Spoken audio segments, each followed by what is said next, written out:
to actually be Amazon employees. Right now, they're contractors. And so they've been taking a lot of actions around that to help push that through the process of the city council. That's what I mean. Sure, but that's not exclusive I don't of the feel DSA. I don't What's feel that? like that's a DSA That's not a thing. DSA exclusive. That is the DSA. This is like, this conversation is a little bit of a as a parallel to the conversation I just had. DSA people will come on and they'll just talk about like a whole bunch of cool shit, and it just has nothing to do with the DSA. Like, Democrats in general like stand for all this stuff. Like, you want to do things that would improve healthcare in the United States, or you want to do things that would improve access. Like, okay, that's cool. Democrats want to do this. But, like, nothing that you're talking about needs some novel reinvention of our party or the political system. We just need to elect more Democrats in office. Well, they Democrats like DSA the insane policies. They're just too masked up to say it. They like the abolish the police. They like moving towards the left. Yeah. Otherwise, they'd just be dead. Yeah. Find True. specifics, things like that help workers, like bills like that, and they try to make sure that they are putting pressure on the politicians to get it passed, and also making people aware that Amazon and other companies You are don't trying think to Democrats fight it. do this? Well, Keith, to bridge the gap No. here, I think. I don't think. Democrats- But hold that's on. the thing. It's Whoa, like whoa, it's an whoa, act. You don't think It's Democrats more. have stood up for the working class again and again Nope. and again with Nope. bill after bill? He's after gonna say bill? no. No, I'm saying that Sandberger is a pretty Democrats good aren't example. organized like that on the local level. That's what I mean. That So might be true. you're saying the local Democratic chapters don't have that No, energy I've been in local Democratic chapters. They literally exist to help the members of Congress and the local electeds stay in power. That's the whole point. And trust me, there's no activism at the Democratic clubs, at least the ones in New York City.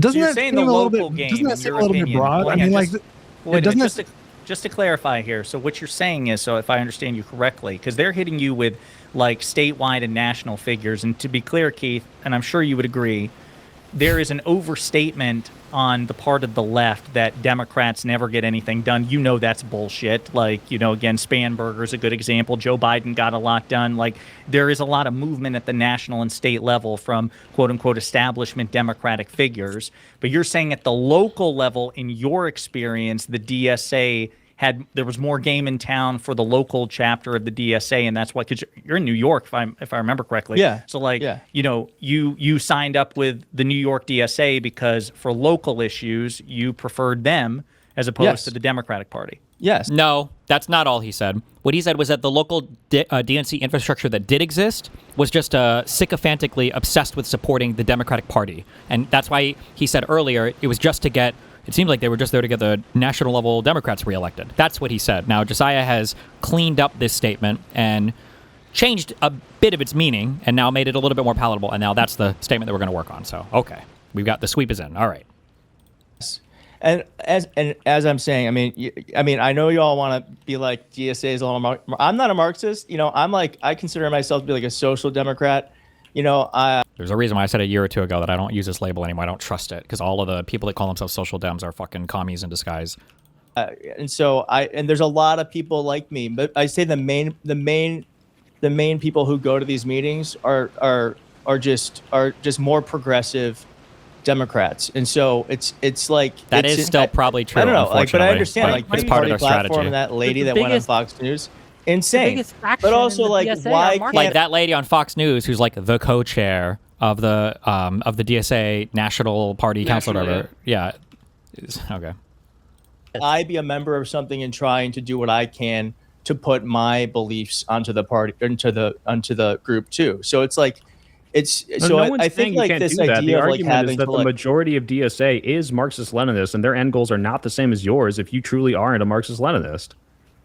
no, they're not. Wait, is the Majority's argument not. that the Democratic Socialists are Marxist-Leninists or Well, I don't know about Marxist? ML specifically, but like definitely. Good like, job. Good Marxist. contribution, Marxist. Pisco. Marxist. Jumped in Yeah, again. Good yeah, job, yeah, Pisco. we Yes, they are Marxists. There we go. Explicitly. Guys, should we get a Marxist, woman's voice in here? Marxist-Leninist.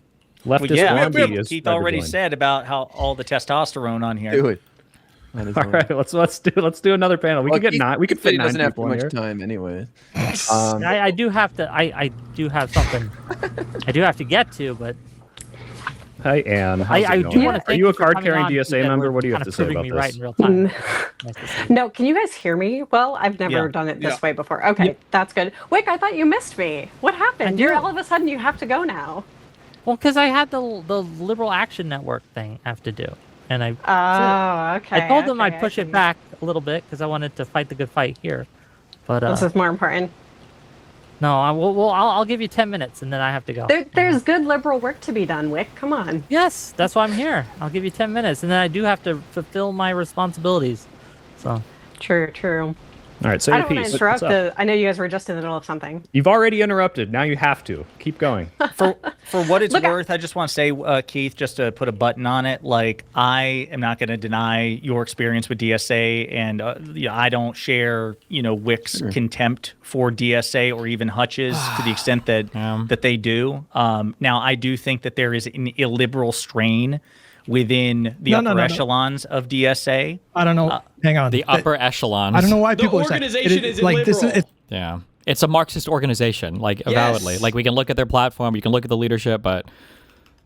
It's not an illiberal strain. That is from the top down. Is how AOC that a liberal? organization- Is AOC a liberal in your estimation? She's not the top down. She's a DSA endorsed candidate. didn't they disavow her? So wait a Didn't minute. they So wait a minute. explicitly Why? disavow But why are her? you fighting me on this? Why are you fighting me on this? Because you want to paint the entire DSA as illiberal, and I reject that category. Like, the entire Nazi government was not Gestapo, was not the entire, German empire, Nazi empire, whatever the fuck you call it. I don't know. The Nazi party was not, it wasn't every single person. It wasn't like a Jew-hating, card-carrying Gestapo member. It's just such a, a dumb, the equivocation on all these things. It's like, the DSA is a Marxist organization. Every single member of the DSA isn't a Marxist. Like, that's not what we just said.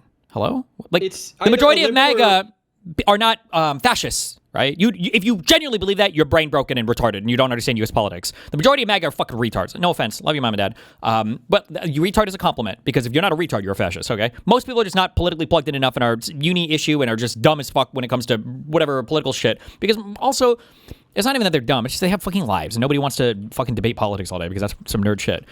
But the idea that most of the DSA are not Marxists is somehow a defense of the organization that is avowedly Marxist is such a weird equivocation on what we're talking about. It's so dumb. I just The DSA you're either a liberal or you're oblivious. Yeah, I guess. Slash uninformed. Like, it's one of those two. that. Yeah. listen, I don't know. Have you read their platform? I've read their platform, but Okay, this is then I where I don't know think why you would Keith has say a that, though. fair point, which is this idea that literally every single candidate or every single member of the DSA must co-sign the illiberal extreme. Like, that's not true of nobody would even say that. When you should stop a thing when somebody does this fallacy. Somebody does this thing where you mention an organization and then somebody's like, are you saying that every single person in that organization is that thing? Well, of course not. It's so fucking retarded. I can't be here for too much longer, Reason Bro, so go hit me up with a 20-second thing. What do you got? The DSA are further left than like the Corbyn wing of the Labour Party. Of course, yes. Details of it. Yeah. You were completely right on Corbyn, by the way. I'm glad they got rid of him. And there's Diane Abbott, who's still a Labour MP, who is like simping hard for China right now, and she has influence in the Labour Party. I hope the Dems don't have this issue. And just the flipping policy, international policy of the DSA, like the anti-NATO position, of course, is it's machine gunning yourself in the foot as a country. Well, they don't believe it. They think that the anyone- American empire is evil, so this is like congruent with all their positions. Exactly. And okay, if they don't agree on the platform as members, then why be a member in the first place if that's the platform? Especially when you have to pay dues. It's not like you're just like a part of a political party. Like, you're a dues-paying person. Like, how can you say that you actively have to? It's not like you forget you're a member. Exactly. And I just find it shocking. And the difference between American politics and British politics is you get these like razor-thin majorities, and like every member in the House and in the Senate really, really counts. And you do not want somebody there that's going to compromise on policy like supporting Ukraine. They can make a bigger difference in the UK system. And you know, I have to be honest, I think the debate about whether MAGA is worse than DSA is a distraction. Even if the DSA isn't as bad and you have a slightly better America, so what? They're terrible. You know, you're choosing between two terrible things. And I think it becomes a distraction of a conversation. The DSA is destructive to the Democrats. It'll be destructive to the US. And it's just really sad to see. And I hope lessons are learned from the UK with the Socialist Campaign Group, which is the equivalent. But even they support Ukraine. Even they are anti-Russia. The DSA are further left than the most extreme socialists in the UK. It's really, really sad to see. Anyway, sorry. No, you're good. Thank you very much. Yeah. Bye. of the national platform. No. But the national I just platform reject it. That is the party identity, though. But I feel So like then, so wait a minute. So to be clear, you agree then that AOC and Zoran Mamdani are illiberal. You cannot be a liberal member of the DSA. no, right? That's No, not. he's why- saying the why are you majority of them obfuscating the are- point? I was learning. I feel like somebody mindfucked Pisco into being like the Andrew Wilson 2.0, and I wonder if Pisco behind the scenes is like mindfucking people into being the Pisco 2.0. So it's like what a crazy, weird binary representation of everything. Like it's just I don't know, man. Answer the problem with all of the question. national Holy platforms. shit. You're trying to find a contradiction. You're Why not. don't No, you just I mean, answer I it found it. instead of I just found voting? And then here's Pisco. Yeah, answer. Yes or no. Yes or no. I found it. You're fucked. No, but You're she fucked governs because- like a pragmatic, progressive liberal, and she's DSA aligned. She's still, Take AOC she's still- out. What about Mamdani? Mamdani has not been disavowed by AOC or by the DSA. Like you can see how effective this is it entryism? You can see how effective this works, right? Mamdani is here, ostensibly governing as a liberal, right? A lot of it is just continuations of last mayor's policies. You have Keith Edwards here, who is a fucking DSA member. You had to tease that out of him, okay? These people are openly like, or depending on where they're at, these guys are extremely far left, socialist, Marxist, whatever you want to call them, Stalinist, Marxist-Leninist, if you're talking about Islam, who knows, right? These people are very, very far left, but they can always point to Mamdani, who is a DSA guy, but he's like the good one. He's like the chill liberal dude, so that all of your libs get roped into defending like all of the extreme DSA shit because look, Mamdani's like he's a good one, right? He's the gateway drug. It's literally like the Trojan horse of tankies. Oh my god. Is Zoran Mamdani illiberal? I think I his would end say goal so. is Yes, he's a communist, I would say right? so. Okay. Yes, I'll he be is right back. One illiberal. second. I don't mean to bail. I'll be right back. 1 second. Yeah, Josiah here. I'll argue for Edge because I agree with him here. Like the idea that this isn't a majority of this like coalition. It's like that's what DSA. I did not say even majority. I said the idea that literally every single Okay, well, member. no one's saying there aren't exceptions. They're saying this is the DSA, this is the org, this is their national platform, and this is what they're pushing. Like, why would you be a part of an org if you're that opposed to communism in the long run? If you're I that, feel like this is it Itachi? I've never watched Naruto. The guy who gets like taken over, or is there somebody in Naruto who gets taken over by like a bad guy, then he comes out from his body at like the last moment to do the right thing? That's what is happening with the soy pill right now. Before. opposed to seizing private property, if you're that opposed to this national platform, Can you be a liberal who is not opposed to communism? I don't know if you can have liberal communism. No. Okay, so then by definition, there can be no liberal member of the DSA, right? That's right. You're No. boxed in, Soy. No, You're- there wait a are minute, there wait a are minute. people Square- in the square the DSA who do circle not for me. support You communism. No, said you literally, can't it be sounds part it of sounds does like not- Keith is one of these people who's just like, no, even though a majority of the people kind of want this illiberal communist How can seizing you of private decide property. fighting liberal? fucking this Keith guy's point? I don't know. I don't know. My guess is friends behind the scenes, but I don't know. And that's a kind of a mean assertion, but I don't know. How can Keith Because be in the possible? short term, this is not big enough for him to like. It's like, look, they're pushing more progressive. They're fighting harder. They're organizing, and yeah, maybe that's their end goal. But it's so far in the future that it doesn't matter to me, right? So Like, then you can be a liberal member of the DSA. I didn't say you couldn't. I'm just saying that You clearly just the said that- majority. No, I'm saying you you said probably that can't be a liberal Can communist. you be a liberal MAGA? You said that you said that No, That's a good DSA, question. Can you be a liberal DSA MAGA? supports communism, Can you be right? The liberal national and support platform, MAGA? Yeah. right? Part of Soy MAGA. pill. Yeah. How you said? How can you be part of an organization that has such an illiberal? Yeah. What's the point? So you're asking what the efficacy is, not Yeah. that Obviously, it's not people are possible. part of it that are. Yeah. It's also annoying. Listen, if I've learned anything in my limited lifetime, do not ever waste time looking for conspiracies. Human beings are far too fucking stupid to have to be tricked. All of these people openly state what they're doing. Look at the Trump admin. They openly state what they're doing. You don't have to do anything behind the scenes. You can just do it in front of everybody, and people are too retarded to catch on. The Eric Adams, wait, were you in politics back when Eric Adams was being fucking extorted by the United States government? No. So Eric Adams cheated in his election in that he was using like foreigners, I think from Campaign Turkey. money for shit, right? Yeah, yes. And he was being prosecuted by the United States Department of Justice. Okay? Base. People are saying the YouTube stream is having trouble. I can't, everything looks fine on my end, so I don't know what's going on with it. Eric Adams, okay. Oh, so the Department of Justice's is it Deputy Attorney General, the second in command, I think Bovey, writes an open letter, I think, to Eric Adams. I don't know if it was an open letter, but it was published. Basically stating, here's what we're going to do. I'm not exaggerating any of this. We're going to drop our investigation of you without prejudice until after the upcoming election. And we really want you to work with us on immigration-related initiatives in New York City. Okay, that's, yeah. They were Quid pro blackmailing. quo. Yes, yeah. Oh, wow. Yeah. I didn't have to say the words. Correct. That's illegal. Well, it's Depends the U.S. on, government. depends on who you are, I guess. Yeah.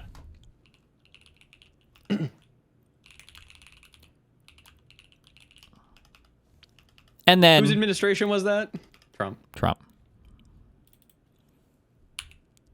Oh my God, what was the name of the was he DHS or what was the name of the guy? It's not Hochul or Mark Hochul. Wayne Mullen? No, oh my God, I keep calling him Hochul. No, the guy that had the bribery thing and then they dismissed it. Tom what?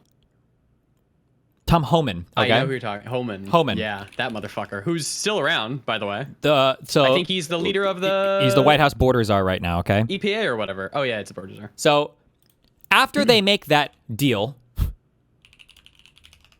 saying we're going to go ahead and drop your investigation until after your election, okay?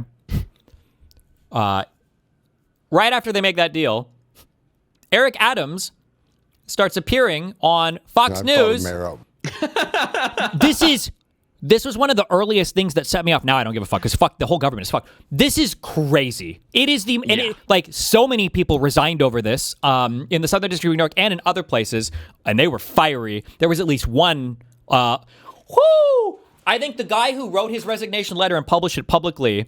It starts with something along the lines of it's like, I heard a rumor that you were considering like firing me. I just want to let you know I'm resigning. And here are the reasons why. It's like a travesty to justice. It was a really good resignation. I think it was like 1.5 pages.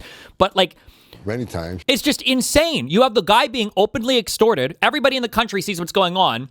And now he's here, being buddy-buddy with Trump's. I don't think he was the border czar at this point. He was doing something else, I think, in immigration. And it's just like, it's insane. And this guy had his own like $10,000 bribery scandal, whatever, that was also dismissed by the DOJ. This is unbelievable.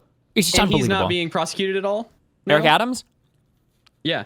No, I think he played ball with the Trump admin. He might have been Department of Homeland Security back then. So yeah, it was gone. It was just crazy. So yeah, these are things that the new 50,000. the new Senate and shit can fucking hopefully do something about, but I think everything's gonna wait until 2028. Maybe, yeah, we'll see. Is he just gonna give a pardon to everybody, by the way? Pardon's gotta go.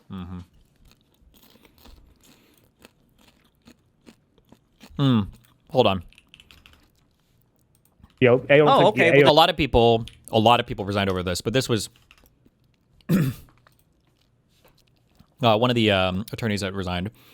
Mr. Bovey, I have received correspondence indicating that I refused your order to move to dismiss the indictment against Eric Adams without prejudice. Oh, there are so many crazy stories that Bovey pulled like every fucking attorney into a room and was like, you guys have 30 minutes to figure out who's going to dismiss this. When I come back, if you don't have a decision, I'm firing all of you. Like, it was just insane how crazy this whole this situation was. 95% of Americans don't even know anything about this. Even though all of this is out in the open, you don't have to conspiratorialize. You don't have to dig for unnamed sources. There's no like anonymous leaks. It's just all out in the open. Why isn't the media nonstop talking about Because nobody this knows how still to any this part of our day? government works, so nobody gives a fuck on anything. So it's all okay. It's over. But anyway, Mr. Bovey, I received correspondence indicating that I refused your order to move to dismiss the indictment against Eric Adams without prejudice, subject to certain conditions, including the express possibility of reinstatement of the indictment. That is not exactly correct. The U.S. Attorney, Danielle R. Sassoon, never asked me to file such a motion, and I therefore never had an opportunity to refuse. But I am entirely in agreement with her decision not to do so, for the reasons stated in her February 12, 2025 letter to the Attorney General. In short, the first justification for the motion, that Damian Williams' role in the case somehow tainted a valid indictment supported by ample evidence and pursued under 4 different U.S. attorneys, is so weak as to be transparently pretextual. The second justification is worse. No system of ordered liberty can allow the government to use the carrot of dismissing charges or the stick of threatening to bring them again to induce an elected official to support its policy objectives. There is a tradition in public service of resigning in a last-ditch effort to head off a serious mistake. Some will view the mistake you are committing here in the light of their generally negative views of the new administration. I do not share those views. I can even understand how a chief executive whose background is in business and politics might see the contemplated dismissal with leverage as a good, if distasteful, deal. But any assistant U.S. attorney would know that our laws and traditions do not allow using the prosecutorial power to influence other citizens, much less elected officials, in this way. If no lawyer within earshot of the president is willing to give him that advice, then I expect you will eventually find someone who is enough of a fool or enough of a coward to file your motion, but it was never going to be me. Please consider this my resignation. It's been an honor to serve as a prosecutor in the Southern District of New York. King. But all of this was so fucking crazy. Yeah, so all of it was so wacky. Asking what the 2 more efficacy years. is, not Yeah, that it's obviously not people possible. are part of it that are, I don't Oh, think okay. the Well, then AOC we're is. good. We're good. Then Okay, yeah, we 100%. didn't disagree. Okay. I'm just, All right, but the perfect. fear was not, can you be an exception in this? The fear is, hey, these people do not have the same goals, the same end goals as you. Some people in it do, some people don't. Most probably don't if they are Marxist-Leninists or Marxists. I'm So- assuming. So, I'm assuming Keith, is a- then we agree that Keith is a liberal member of DSA, and it's I don't know possible to be Keith. liberal members of the DSA. I don't If know he's if telling the liberal truth, or yeah, not. sure. Okay. I just don't know think- why you're fighting so much on this one particular thing, It's Josiah. possible Like not instead to of be just a racist, uh, acknowledging. KKK member? yeah, Well- yeah, it's possible. Not to be Mimi, but like that sometime, or I don't want to say that was frequently the case, but like the KKK It was could like, exist, yes. it was like the thing in small towns that kind of everybody joined and was like, it was part of the fucking community or whatever. So like you would join it. You might not necessarily be like, I want to fucking go lynch black people. But especially in the, like, I don't know how long the KKK went to, but My especially. KKK chapter didn't do any Yeah, lynching. sure. Well, I mean, the majority. No, don't make me defend the KKK. No, I know what Yeah. you're saying. What is the year onwards? It was a surprising number, but it was like there were like a dozen lynchings by the KKK, like after the was it like after the Civil rights or No. Way before that. It was like after the 1920s or 30s. I'd have to go back and check, but I'm not defending the KKK. I'm just saying that fuck it. I don't care. Never mind. Maybe they're anti-Jew and anti. you love the KKK is what you're telling This me. is an organization why is that that, Josiah? If you're having trouble on YouTube, go follow or go do Go kick. to kick. I don't know why it's none of my frames are dropping on my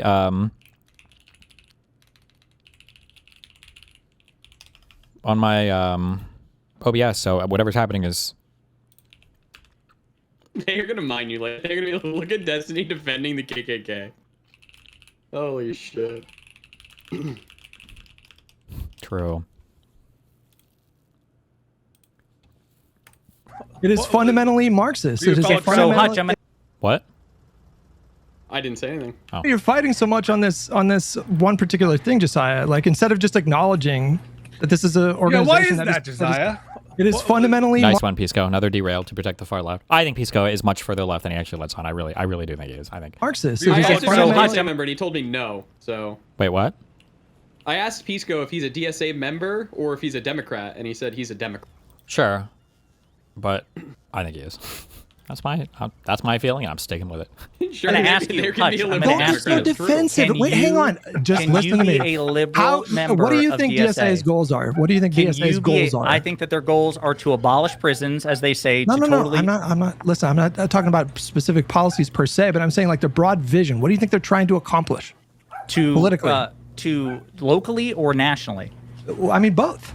I think All over. I think their goal is to fundamentally alter, like the end state is to fundamentally alter the current state of America and make it a more socialist enterprise. Okay, then why are you fighting us on this, Yeah, man? what are you fighting us on? Why are you fighting me when I say it is possible to No be one's a saying- we liberal didn't fight member you of on the that. DSA? Well, wait a minute, because Hutch, Possible, just like it's possible to be someone who is liberal and supports MAGA. It's Yeah, possible. Wick is it's just not liberal and likely. supports MAGA. Come on.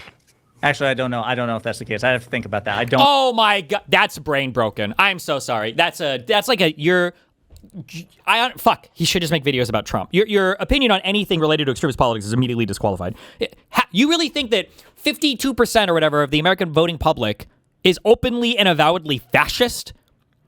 I don't even think 80% of Americans could even give a coherent definition of fascism. That's crazy, especially as opposed to a micro-organization compared to the whole U.S. political landscape of 100,000 members that are dues-paying members. You think the MAGA people are more committed to the most translucent, unidentifiable political ideology of all time because if it changes on a fucking whim, as opposed to the DSA people who pay dues to the organization to be part of it?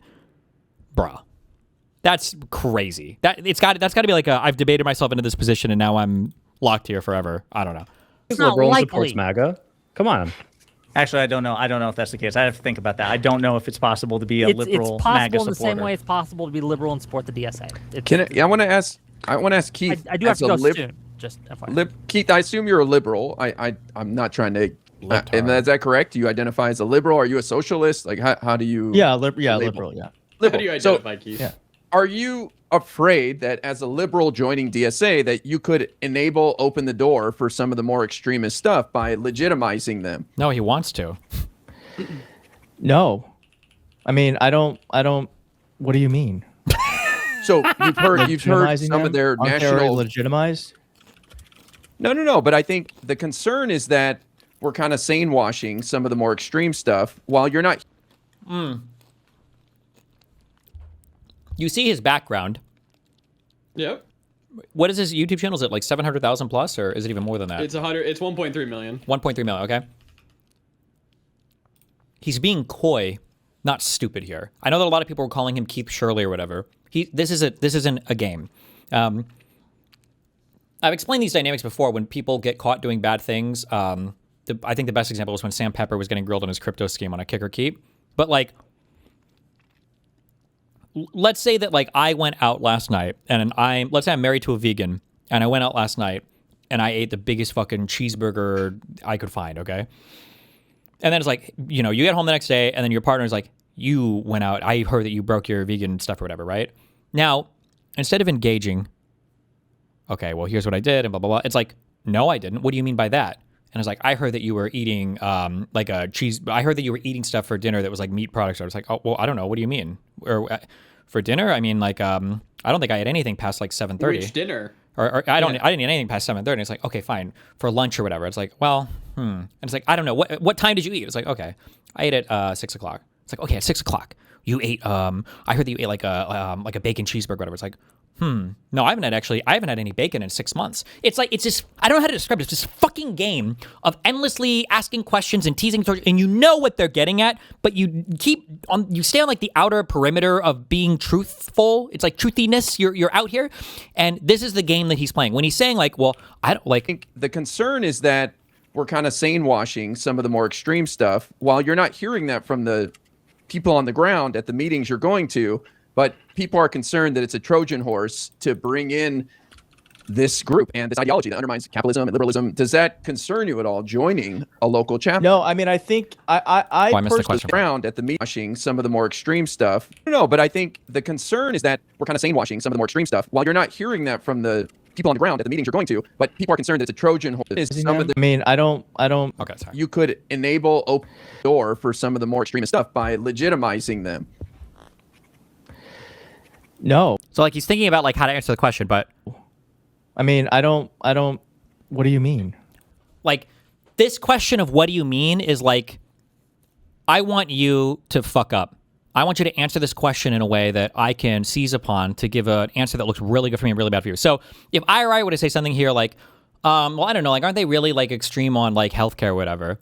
Then Keith gets to respond with, well, no, actually, I think the majority of the electorate supports like Medicare for all or some kind of expanded Medicare coverage. I think a lot of Americans want healthcare. Like, this is an invitation for you to fuck up. This is the hard question. Well, he Or knows. he skips through it? He says he's a DSA member. He's a dues-paying DSA member. So when Guy talks about that they have more extreme positions in the Democratic Party, Keith knows exactly what he's talking about. And when Guy talks about sane washing those positions, Keith knows exactly what they're talking about. That's what Keith is here to do. And that's what Josiah's helping him do as well. And Pisco is trying his best to. It's just to provide like a liberal facade, a far-left liberal or progressive facade to a Marxist organization. He's a dues-paying member and he knows this. So the reason why he asks questions like this, like, oh, well, what do you mean by that? I don't know. He's not being, I'm trying to explain. He's not being stupid. He's not an idiot. He knows the answer, but he's letting Guy take a step at it first so that he gets to choose, or rather so that he can respond more specifically to what he thinks Guy knows, which might actually be what Guy states might be weaker than the actual best argument to use against him that he would respond to, if prompted and then not given kind of an actual prompt to respond to, if that makes sense. Sorry, Jesus. I'll have to listen more because I think there's people who do like scripted YouTube channels where like they just basically write scripts, read them out on like YouTube, etc., which I think most of his content is, are just like genuinely the biggest retards at public speaking, and they're just like retarded. True, And but he's done everything very intentionally first. Like, saying that, like, oh, I went to a DSA meeting and 90% of the people there thought it was like extremist. He said that earlier, right? He said it was crazy. That was retarded. But then Guy here is challenging him, or he's saying like, well, aren't you worried you're stonewashing their extremism? And he's like, well, what extremism? Like, he said before, because he's telling a lie in service to everything else. I see what you're saying. Yeah, everything is aimed in a particular direction. When people are dumb or they fuck up, then they just fuck up and they're dumb and they say random things or whatever. But he's not dumb. Everything is a careful response. The saying that when I went to that DSA local chapter, 90% of the people thought it was crazy, that's to like assuage the liberal Whatever fears. The current convo was, yeah, right? the liberal fears that they're all radicals. Oh, no. Most of them are actually chilling normal. And then when Guy says, well, aren't you stonewashing their extreme views? Why would Keith have to provide assurances that most DSA members are normal if the DSA organization itself is normal? Well, yeah, but I'm saying he knows that the DSA stands for more extreme stuff, but he's pretending not to know. That's what I'm saying. Yeah. Okay. So all of the dumb stuff here it's him being coy. He knows what he's doing, and it's intentional. So you've heard some of their national legitimized. No. And then So and then heard- pretending to not know what scene was. It's just stupid. You've heard some of their national legitimized. No. But I think the concern is that we're kind of sane washing some of the more extreme stuff while you're not hearing that from the people on the ground at the meetings you're going to. But people are concerned that it's a Trojan horse to bring in this group and this ideology that undermines capitalism and liberalism. Does that concern you at all, joining a local chapter? No, I mean, I think I personally think capitalism. I think capitalism deserves to be undermined. I don't think it is serving us as best it could right now. We used to regulate shit. We used to regulate things. I would like to. Yeah, but I mean, this when they present their most moderate view things or whatever, then they always come off as being like a liberal. Like that they'll downplay as much as possible in order to make it as palatable as possible to the liberal audience. This is a mask on thing. It's like the guy that I was talking to earlier. It's like, well, it was cool when the state was helping with like energy costs and like we should lift the number of doctors. And it's like, wait, nothing about this needs like communism. Like, what the fuck? But yeah, this is what they do.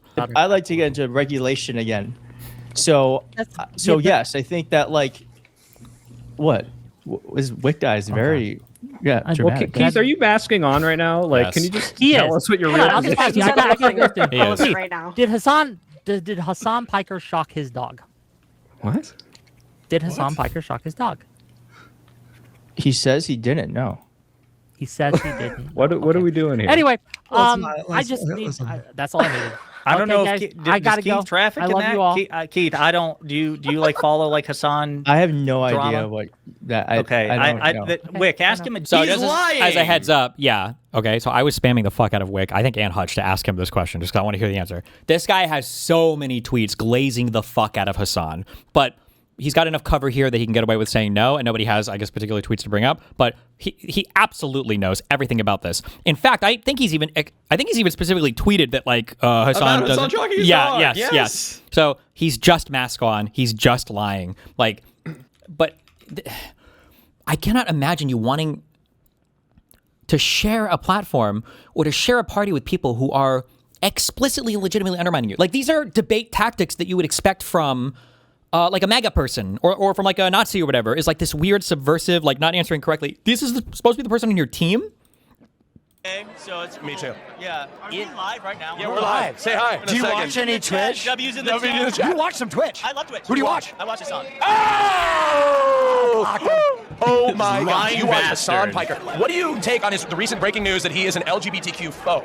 He is? Yes. No, he's bullshitting. I'm gay. That's crazy, Austin. You fucking slanderer! I swear to God, I don't need ops. Who needs enemies when you got friends like these? That's right.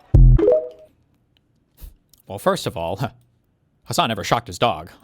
Oh my God. Senator Sanders, thank you so much for meeting with me. I think the lesson from 2024 was we're supposed to send Democrats anywhere and everywhere where they'll listen to us, and you will go to Joe Rogan. You'll talk to most people. I'm wondering what you think about this whole narrative around Hassan Piker and some Democrats just saying they're never going to go on his show. Well, I've talked to Hassan, and I think he's doing in many respects a very good job. And the bottom line is that we have got to communicate with people. It's fine to talk to everybody you know in your neighborhood. Like, Bernie Sanders' nominations and push for DSA-related stuff is a pretty big deal. And here you have Keith Edwards. Keith Edwards is literally pushing Bernie to like green light people going onto Hassan's show. He's like in cahoots with him. People agree with you on everything. But I've been on Joe Rogan's show, as you understand. You got a lot of heat for that. Of course I did. You know, and I disagree with Joe Rogan on this or that issue. But the last that I heard, you can disagree with me, right? I What about America is supposed to be about? Yeah. But if you give me a civil discourse, we have an intelligent discussion, fine. Disagree with me on an issue or not. Period. Senator Sanders. Sure, but it needs to be adversarial. Yeah. Hassan Piker is one of the few people on the left who is hot and cool, and he agrees with 90% of what Dems believe. So yes, definitely make him the enemy. Very smart. Responding snarkily to the tweet. Like, this is like a mask on 100%. And he's doing it right here. The guy's doing the mask on stuff right here.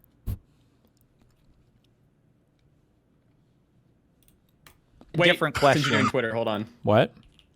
Since you're doing Twitter, click this one. Is it directly related to this, or is this... Oh, we already went over this earlier. Where Josiah gave him cover and said, like, oh, well... Because the guy retweets that Fumo Gato, the insane guy who's, like, doxing Dan's wife and trying to fucking get my kid murdered or whatever all the time. The Keith Edwards dude retweets that guy all the time as well. All the time? Yep. But by the way, though, if you bring up any of this stuff in a serious manner, you corner them all on it, all they're going to do is laugh and call it drama and unserious. And they're going to say, like, it's just like, this is internet stuff, and I don't know why you take this shit so seriously. But they will take it seriously, and they do promote it seriously. Because Sure. that's Do you a think, bit more do you think niche. Hassan Piker The answer is is yes. do you think Hassan Piker is a threat to the Democratic Party?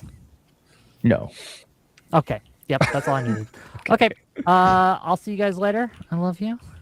Bye, Wiki. gotta go. So Keith, You're now I would disagree on that. I mean, I think that Hassan's from my experience, and I don't obsess about him quite like some of the others on this panel. See, like, it's obsession. Hassan, like, on it's the so daily. stupid. Hassan is, like, doxed, I think, half this fucking panel, like, read our shit out loud, and is showing up now campaigning with Al Sayed and with Francesca, but it's, like, obsession to talk about him or to care about him or anything else. Like, it's infinite fucking cover for these people. It's infinite fucking He's cover. a public figure, Josiah. Yeah, it's infinite not fucking cover. obsession. It's infinite fucking cover. But some of the shit that he has said is not just illiberal in terms of policy, but like the apologia for Chairman Mao and shit like this, and you know, other Bring a things. Like terrorist on. he's pretty fucking radical, I think it's fair to say. And also, like, his answer over the Gavin Newsom, JD Vance shit. I mean, I question to what extent he takes MAGA seriously. I mean, Adam Mockler confronted him on this, our mutual buddy Adam, and Adam dog walked him for the first half of that conversation by forcing him to confront the fact that Democrats just really are the superior party. So I wouldn't Yeah, say I mean, I don't- encourage Not even remotely close, but... Yeah. you to revisit Hassan, but Oh yeah, well, I think, I don't think Hassan Piker is hurting the Democratic Party, and I believe in a majority. I just want I want a coalition that can win majorities, and I think it involves having everyone from someone like Hassan Piker to someone like Richie Torres. And like, this is so effective, right? So this is the problem too with people like Josiah, right? Is that, so he calls like our coverage of him or whatever, it's like, oh yeah, they obsess, okay? So Hassan literally openly watches. He, like, dude, if the same standard was applied to me, Hassan is explicitly called out in a bill that has been suggested to the House for anti-Semitism alongside Candace Owens. Hassan was literally forbidden from his ETA visa to get into the United Kingdom. Maybe because, now we don't know because he didn't apply for a formal visa, but maybe because Hassan literally watched a pro-Palestine action terrorist attack in the United Kingdom and cheered it on Twitch. He cheered it on. He was watching and he was laughing. He was saying, "Good, you know, go you guys," or whatever. Right?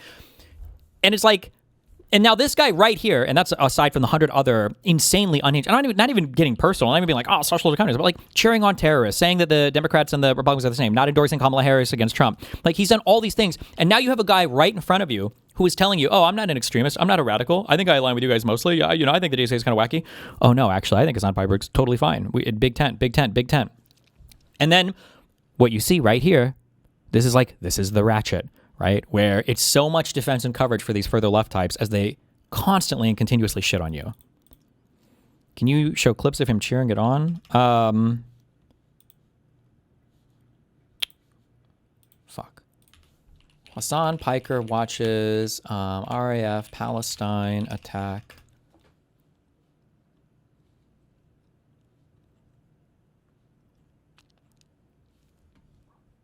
I have the video on my... Dan's like the wake up Daddy Jarvis Daddy's home clip right now. Fuck. I have the video on my desktop. I just don't have it. Yeah, you can just listen to what he's saying. He's just watching the We Are Palestine action. This could soon be classed as a terror gathering. Pretend you're listening to talk radio and close your eyes.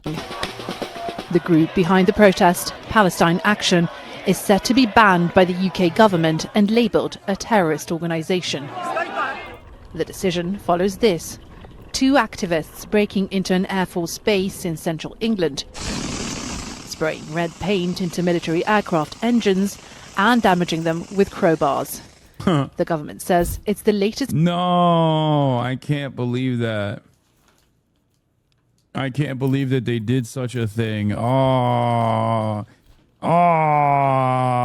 I'm so mad.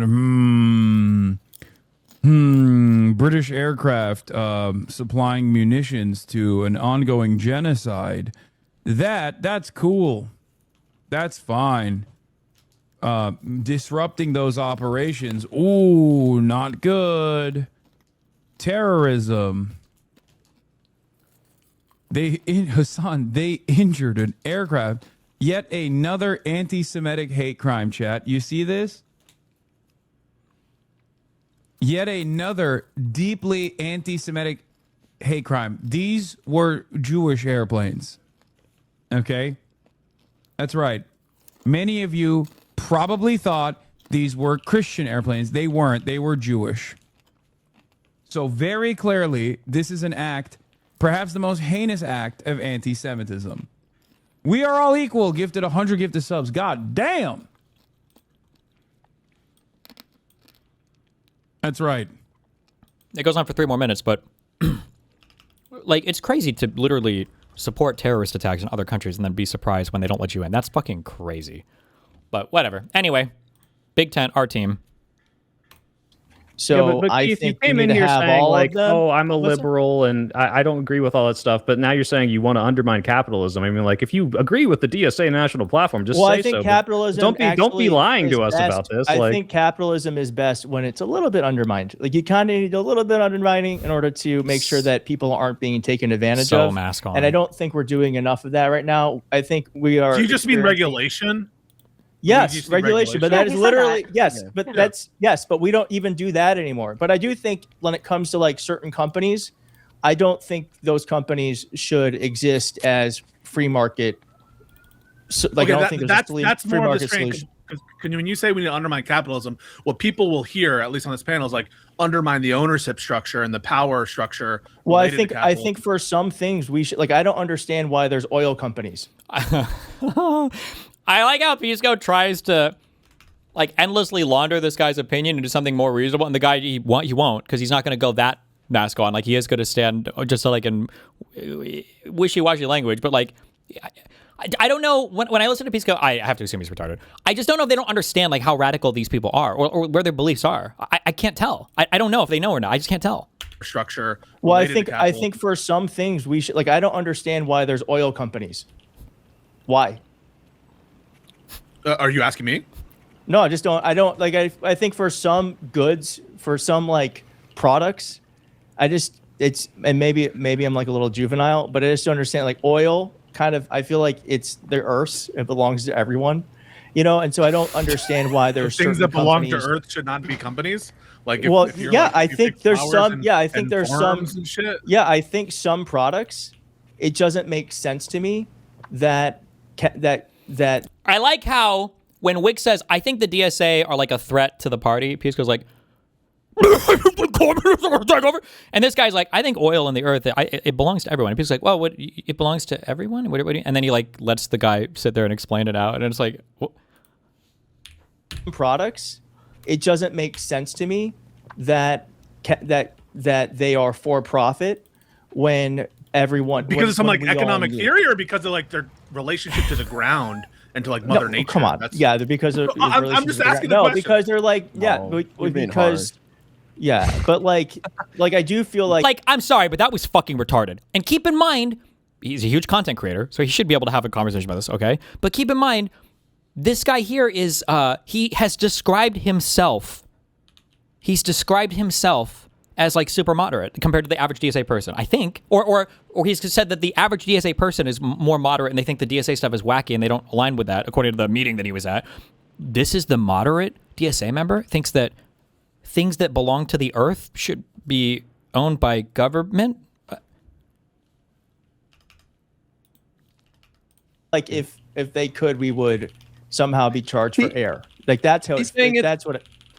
He's saying it's a public good. Like it's it's all a of public ours. good. But Keith, I would argue it takes money and time to get to. Yeah, that that's level. why governments should. But that again, that's where I probably am a little bit more on the left than some of you. A little bit more on the left. And this is how it always works. And then all these guys carry forward into the conversation.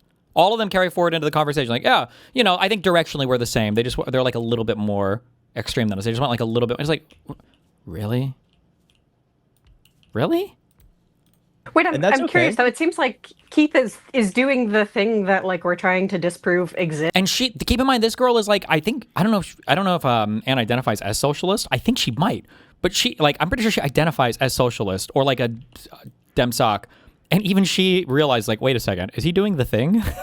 Is he doing the thing that everybody's accusing these guys of doing exactly? He's being the like reasonable DSA member right now. So I've been probably much more sick of this than you have been, Keith, of like seeing for the last 5 or 6 weeks, just every single lib panel ever is all about the DSA, all about the scary like commies and tankies taking over. Like it's I'm so sorry. We're just reliving McCarthyism, and it's so annoying, just frankly. I think. Hold on, is Mooten here? Yep.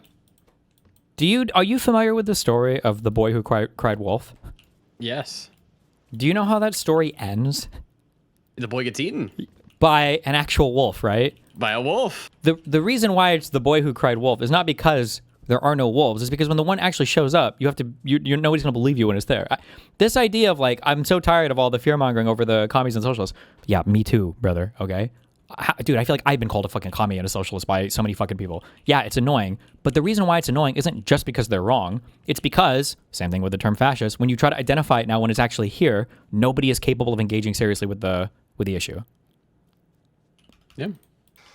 One of the problems is like people on the left, the politicians will moderate when they get elected. You saw this with AOC. You see this with people like Bernie, Mamdani. Yeah, exactly. Look, I think you can list off all of these names of people, they espouse to these sorts of crazy things. Like Mamdani, just saw him talking about how, well, we really can't arrest, Benjamin Netanyahu when he comes to New York, regardless of what I think that he should have done in that case or what Keith thinks that he should have done.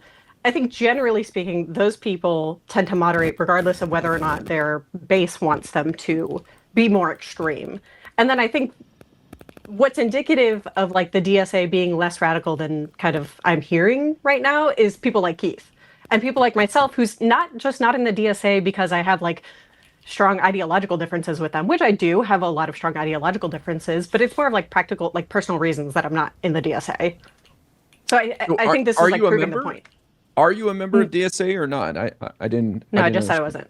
Okay. Yeah. So I don't know. Is my mic okay? I just want to make sure that's. No, you sound good. It's not. You're good. Okay. I keep doing some I weird would fuzzy shit, but co-sign that's this okay. too. Unfortunately, I'm an addict, but yes, it drives me up the fucking wall that this is as much of the discourse, because one thing, I mean, we may disagree on certain particulars, but one thing, like, again, I'll say this for the 50 trillionth time. The reason why this is the discourse is because as soon as the guy said that oil belongs to Mother Earth and all of us should have a share in it, and also I'm actually like a normal person and I'm almost the same politics as you, the fact that everybody didn't laugh him the fuck out of this show and say, what a retarded fuck position, and also you are lying about your relationships with other incredibly radical people, like, it should be very easy for you to say, yeah, Hassan Piker is a radical. That guy is an extremist, 100%. He has extremist beliefs. If you can't even say that, then we have a huge problem. Like, if it was that everybody could accurately identify what this guy was, especially because, like, this is like easy mode. This is very obvious. And we're in the early stages of this. It's very, very, very obvious to see what he's doing and what's going on. And if you can't even spot it here, well, then, yeah, it is going to be a part of the discourse, because clearly we are not inoculated against this type of extremism. We have no idea how to spot it or deal with it. thing that I know Keith and I are aligned on. I'm not familiar with you, Anne, but it sounds like you're the same way, which is that you got to keep the focus on Trump and MAGA and fascism. And so to that end, you know, anti-fascism, I think, makes strange bedfellows. So, you know, I'm not crazy about Hassan Piker, but again, I don't. That's such an. I'm not. And then I don't even know if we share like American values at this point. Like, I'm not crazy about a guy who's literally cheering on terrorists. Like, is that where we're at right now? Like, our coalition has to, like, that's like, as crazy as it is, like, there are ways in which communism or anti-Americanism is actually worse than fascism. Like, would you rather have the crazy guy like Donald Trump, who is bombing and killing foreign nationals and bragging about it with no investigation whatsoever, like he did with the Venezuelans? Or would you rather have people like Hassan who cheer on when Americans are getting killed by foreign countries? Like, Jesus Christ. It's just insane. It's just crazy. Don't make most or hardly any of my advocacy against attacking Hassan Piker, because right now he's mobilizing his audience and his resources to defeat MAGA. He's where? Excuse me? Josiah knows that, like, MAGA is not, like, the primary opponent, right? The Democrats are not, like, MAGA? Or I'm not sure if he's aware of that or not. Now, hopefully, Hassan goes out and campaigns like crazy in fucking Michigan and Wisconsin for the general, hopefully. If Stevens wins, he won't. Well, yeah, true, actually, true. By, you know, supporting people in Democratic primaries, and some of them go on to win their primaries, and then they'll be up against, you know, Republicans. Now, other people have different priorities, and they think that Hassan's candidates are so illiberal or so radical or such a drag on the party that they want to hash that out in the primary. That's just not my calculus. By the way, just so you know, again, I'm not sure who was aware of political process or not. The primary is where you hash that out when you don't like the other candidates in your party. That's the only time that you hash it out. That's when you're supposed to hash it out. That's the point of that's what a primary is. But okay. And so I also, you know, in my evaluation of DSA, I know Hutch wants me to put more stock in the national platform. Fair enough. But my mind instantly goes to Zoran Mamdani and AOC, who are more important than any random bureaucrat in the DSA, and I think are going to play a much more pivotal role in shaping the DSA. I think that's fair to say, than the random person on Fox News. I mean, I shouldn't say random. She is the chair, but I mean, like, she's name, you know. She's no name, and she's not a household name. Like, people don't recognize. No one knows who she is. Right, and I let me put it like this: I would expect that if DSA were to hold elections, like if this person, if Zoran said, you know what, I want to be mayor and chairman of the DSA, that lady would be gone in 5 fucking minutes. That's my expectation, right? So elections, like if this person, if Zoran said, you know what, I want to be mayor and chairman of the DSA, that lady would be gone in 5 fucking minutes. That's my expectation, right? So I totally agree with you. Unfortunately, this is the latest spat in this corner of the internet. I don't understand, because I feel like, for the most part, when I see the more public, visible DSA people that are out there doing advocacy, they present themselves with hostile framing. Their whole pitch is, we want to completely, like, destroy the Democratic Party and replace it, and they take an inherently adversarial position. And so but Hutch, I don't understand. Like, the Democratic Party isn't worth saving. I'm almost finished. Jesus. And so when you say, like, I don't understand why people are, you know, throwing such a fit about the DSA when they're over here just trying to give people health care, but that's not how they're presenting themselves. They're okay, I didn't say that. Well, I'm taking liberties a little bit, but like, that's the Democratic Party isn't worth saving. It's like, you you disagree with giving people health care, but that's not the issue that I have with DSA. The issue that I have with DSA is that they're foundationally like an authoritarian, like, leftist group, and I'm a liberal who likes, like, liberal things. And so, I also have concerns about, like, do you have any concerns about, El Sayed and Hong, like, relatively underperforming to the current climate right now? I mean, does it concern you at all? I guess, like, to that, there's the thing I like to think about with that is Alyssa Slotkin won by, what was it, 0.1%? Was it 10,000 votes? How many votes was it? She overperformed Kamala in a year where she underperformed Kamala in raw votes. It's just that that most people that voted for Trump didn't vote for Mike Rogers, or not. Alyssa most, but- Slotkin is undefeated in competitive races. Like, you understand, she has insane value but, for the Democratic can Party, we right? Can we not aspire for more than 0.1%? Like, that's what I mean. And Yeah, why don't you go win it's some elections in sure. competitive If that's- places? If that's, if I guess they're that's trying to the now goal, with Francesca and yeah, LCA. okay. But I just think we DSA could are not try running- someone different. We can But just DSA try are not something different. okay. But DSA are not running in competitive races, though. Now they They're are. only- in- they're And only El Said's targeting not deep blue DSA, state. but he believes he's definitely Well, more that's true, I guess, progressive.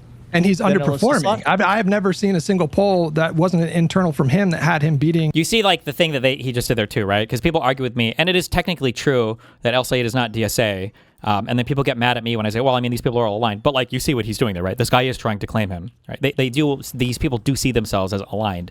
I do think that they have, I think the strategy of who identifies as DSA and who is just like a populist candidate, or I do think there's strategy with how these people coordinate and figure their stuff out. But It's yeah. retarded that. Never mind. Fuck it. It's no, say it, Moot. Get okay. it out. No, okay. It is what it is. Really? They're just stealing our party, but they sometimes won't run as our party. Sometimes they're DSA members who are running for Dem. Sometimes they're Democrat who just court the DSA, but like technically aren't DSA members. Yeah. It's just it's like it's electoral. It's strategy. I mean, it's strategy. Yeah. They're smart. So Keith, Well, that's because Hutch. But when you're in a competitive primary, it tends to sink both candidates, and so he hasn't had positive ads out there yet, and there hasn't been like Couldn't you say that about? I mean, couldn't you say that about any like moderate Democrat who also ran in competitive primaries, though? Like, No. But I'm saying it's not fair to compare his polling right now versus when he becomes a nominee. Okay, I'm gonna This is a retarded point. Sure, yeah. I'm gonna restart my YouTube stream, guys. I don't know if that's gonna help or not, but maybe it'll. Oh, 1 sec. Play donos while you do it. They should all come to Kick. Yo, shout out to the Steven, Kick chat. please bring Lauren Southern back. I miss playing Arc Raiders, and chat deserves the Arc rating content. True. Does anyone else have the memory of getting a physical as a kid, but no one told you what a physical was? So you just have a memory of a grown man groping your genitals? Jesus. No, I don't. I got you banned from the event, haha, because I'm scared of you. Why? Cause you can't debate me, bro. You know what, Destiny? You're right, bro. Kaya, stop moving. I love that one.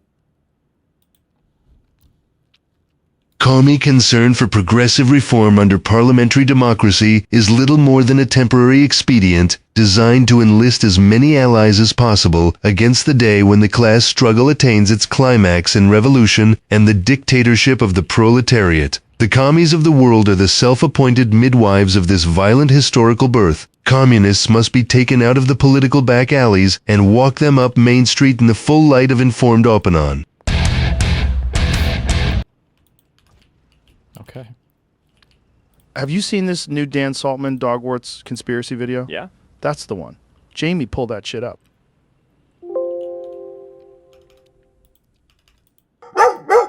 Oh yeah, baby. You know what I like? We're gonna make so much money. Oh. Okay.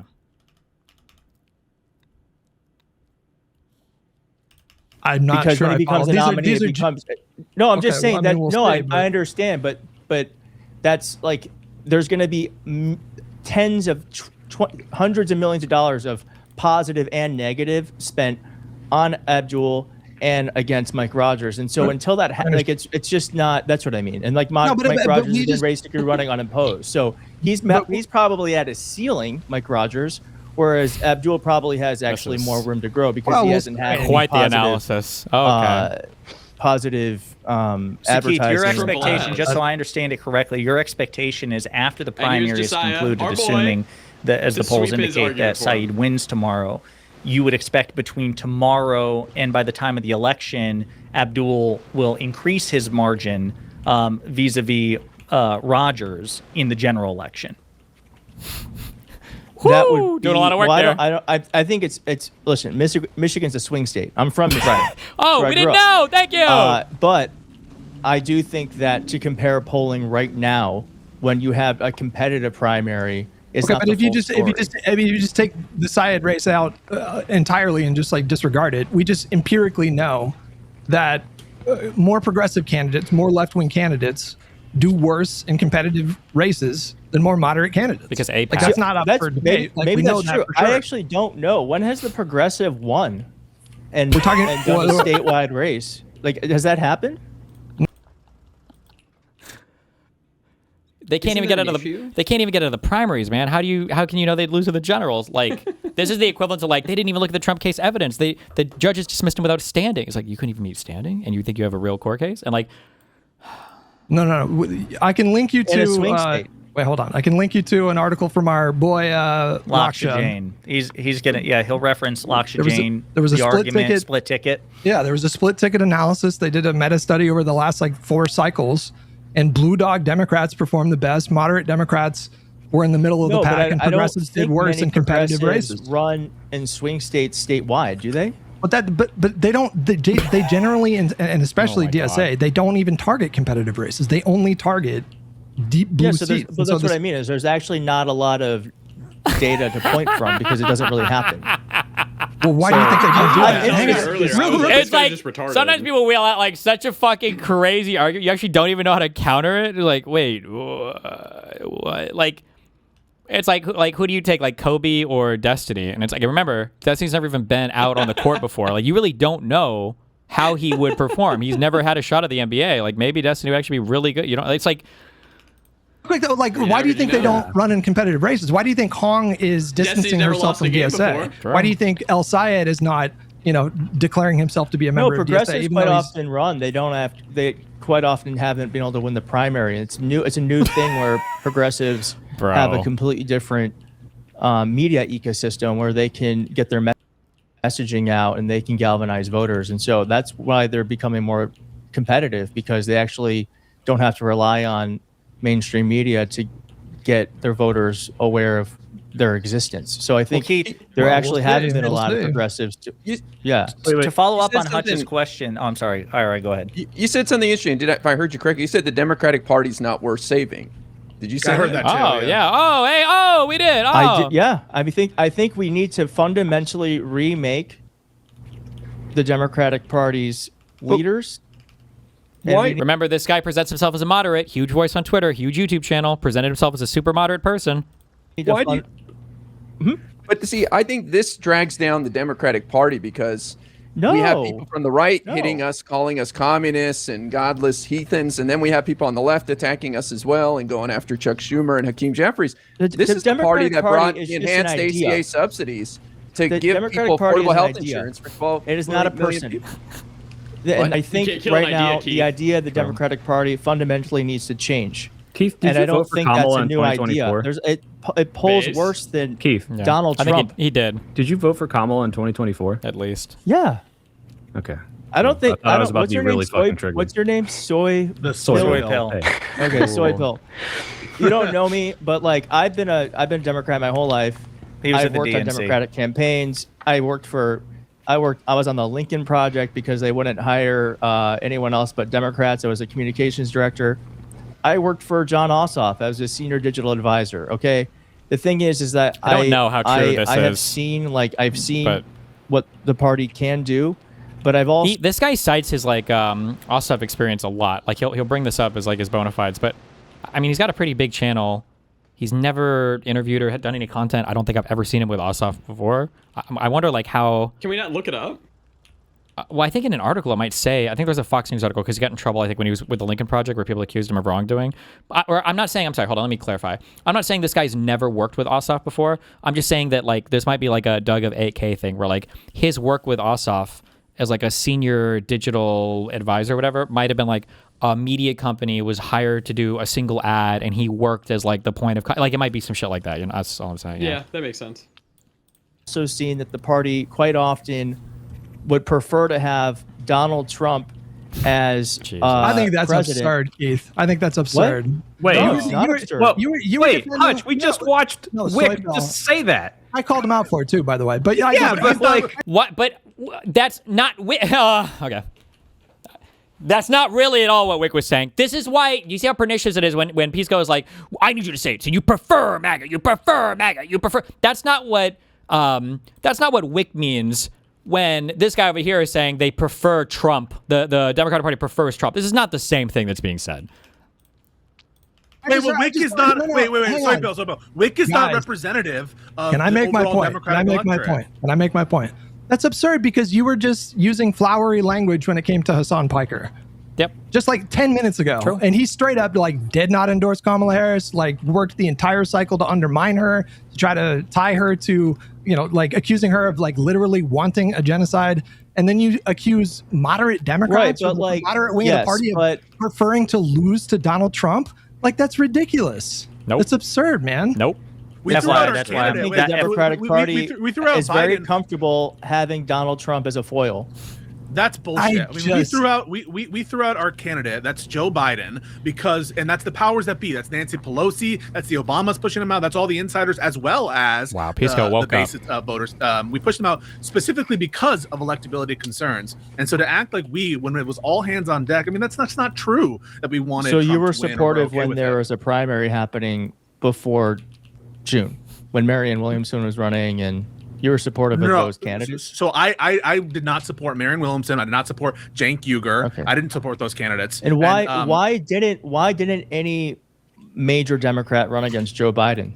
Yeah, because Joe Biden made the selfish choice Democratic to run again. No, but if the that party wasn't is so healthy, who made that if choice? the party is so healthy, why didn't anyone run against Joe Biden? No, They hang on, did. That's different. They did, Wait, and they that's lost Keith, because they Keith, weren't even Keith, close to having support. Oh, you mean Respectfully, I can't that's even remember the different. guy's name. A Respectfully- congressman from New Hampshire. What was his name? Dean Phillips, Marianne Williamson. Dean Phillips. Oh yeah, RFK, no rock stars RFK. running against Joe Biden. So respectfully, that's a different thing. So saying that Joe Biden made the No, wrong it's not. choice. No, it's not a and- different thing. It's a sign. It's a symptom of the illness of the Democratic Party that someone like no. Joe Biden could That the run incumbent runs for unopposed by re-election? people that knew that it was not allowed. That's how that every not. single shouldn't have happened. fucking incumbent goes. No Like, one. keep in mind too, I am glad this guy finally got here, and there were at least, I guess we need 6 libs or whatever, or 2.5 libs or whatever, to finally get some answers out of these people, so that like these things are so plainly obvious to anybody that knows anything about any of these people, right? When they say things like this, they don't mean that like people were afraid and the Democrats weren't strong enough, and like we should have ranked. What they mean is that there was an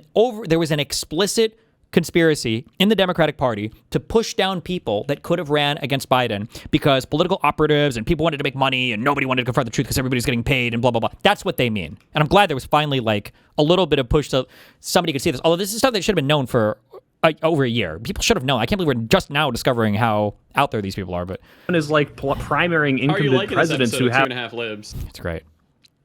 like the party like coalesce behind them. This is not how it works. This is This was completely an unheard of. That's the unprecedented- thing is, I think a healthy party wouldn't be saying that. But we okay. had You might- primaries, you and may all be- 4 of wait, those wait, people Keith, you lost may- because anyone who primary- might there were have debates. opposed them Were there primary didn't want debates? to. Were there primary debates? No, there were not. There was this was not a competitive primary, and that was a problem. And you're right about that. But what you said was different. What you said is But the I think- Democrats but I guess wanted that's my Trump to point. win. That's a different thing. It's a symptom. It's a symptom of the rot of the Democratic Party. The incumbent advantage, just like the rot. general incumbent advantage, is a symptom of the rot of the Democratic Party. No, the fact AOC that also didn't run. I mean, she couldn't have run, but like the progressive lane also wasn't occupied by some like serious, progressive candidate in Congress. And Well, that's well, if actually, that's we a know failure that- of moderates. It's a failure of progressives too. Yeah, I was yeah, going it's to a say. failure of the Democratic Party. Yeah, I mean the progressive caucus, they were actually President Biden's longest lasting holdouts. AOC, Bernie said AOC stay and, in. AOC and Bernie. I mean, Wait, can Look. we pause there, Keith? Keith, you're not going to call them that Sanders and AOC wanted Trump to win, correct?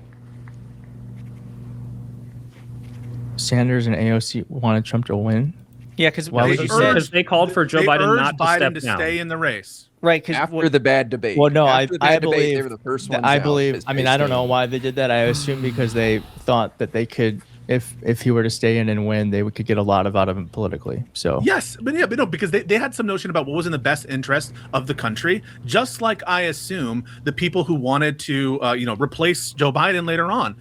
But you're assuming that they want Trump in office, and I think that's like, what's the evidence for that proposition? They might be willing to take actions that are, inure to the benefit of MAGA Republicans, and I'm the first to call them out on that. But I think it's a little bit much to say that like Joe Biden wanted to lose or Kamala Harris wanted to lose, or they were okay with losing. I think it's being a little unfair maybe to Keith. Let me try to defend. I think Keith is saying Democrats enjoy having MAGA and Trump as a foil, and maybe they're too reliant on it. Is that what I don't understand why, again, Bragg, he said he was the... Did he say a digital communications consultant? Senior digital advisor. Senior digital advisor to Ossoff, and then worked with the Lincoln Project, and then like he's done all this Nikki stuff. Fried is the next person. Why do we have to, like translate for him? Like what? Hello? Yeah, he's retarded. What you're trying to say, Keith? Yes. No, but you said what's sure, the but evidence of that? That's fair because we do like pointing at MAGA and saying we need to stop this. This rallies people. I know all of our Why? channels do better. So charitable. Why? Better when MAGA's in power. I know. I don't even know if that's true. I think we do better around election time, but not a single person here would deny that. But that's not good. That doesn't mean I want MAGA to win, for USA to get dismantled, for our rights to be fucking shot, right? Like, this is ridiculous that we like, oh yeah, like, oh, I really want to make money on my YouTube channel. No, The Democrats really want to like garner support. I don't think you want MAGA to win, but I'm just saying I don't think that it's keeping a lot of established Democrats or like high-paid consultants up at night that they get to run against Trump for a third time. That's all I'm saying. What would be the end goal of that? I'm sorry, I just don't quite understand this argument about what's going on here. Like, I don't understand. I don't understand. It would be like having a Nazi on a show, and he's like, I just think the Jews have kind of like are the architects of the destruction of the West. And then someone's like, well, hold on, wait. You mean like Family Guy or like Pineapple Express was like a really bad movie, and like you mean like Jewish people who were like doing comedy? It's like, no, I think there's like a cohesive Jewish like kind of cabal that runs things behind the scenes. And then somebody's like, wait, hold on, wait. I don't wait. I don't understand. Hold on, like so. You mean like when like AIPAC funds candidates that are like pro-Citizens United? And the guy's like, I really do think that Jews prey on the downfall of the white race. And they're like, wait, okay, hold on, wait. Like you were at a synagogue or temple and you saw like a Jew pray. It's like, bruh. And keep in mind too, and I can tell you from firsthand experience, okay? These are your terminally online people. It's even more hopeless in the real world. People have no concept of how fucking crazy fringe all these people are. They have no clue what they're dealing with. Even in the online world, these guys are like very slowly starting to discover like, wait, what? End goal of that? I'm sorry, I just don't quite understand this argument about what's going on here. Like what's the end goal? Like to make money as because we're not consultants or talking something. about streamers, right? We're talking about politicians, we're talking about consultants, we're talking Yes, and he believes that the Dems and the Republicans are maybe roughly the same thing. Like that's generally how these people function. about the party. Why does the party want Donald Trump to win? Even I'm not that cynical about the Democrats. I think saying want Donald Trump to win is just like me being you're repeating rhetoric that is very, very common in those spaces online. They say this constantly. And Hutch is the only one who's fucking no-lifed this debate as much as maybe not as much as I have, but like a fuck ton. So Hutch is aware of like, he's not just saying random shit that's like goofy. Like he's hitting all the main talking points. He's not like misspeaking. He doesn't need people to help him like he's retarded. He can't communicate well. He's hitting exactly the points that he means to hit.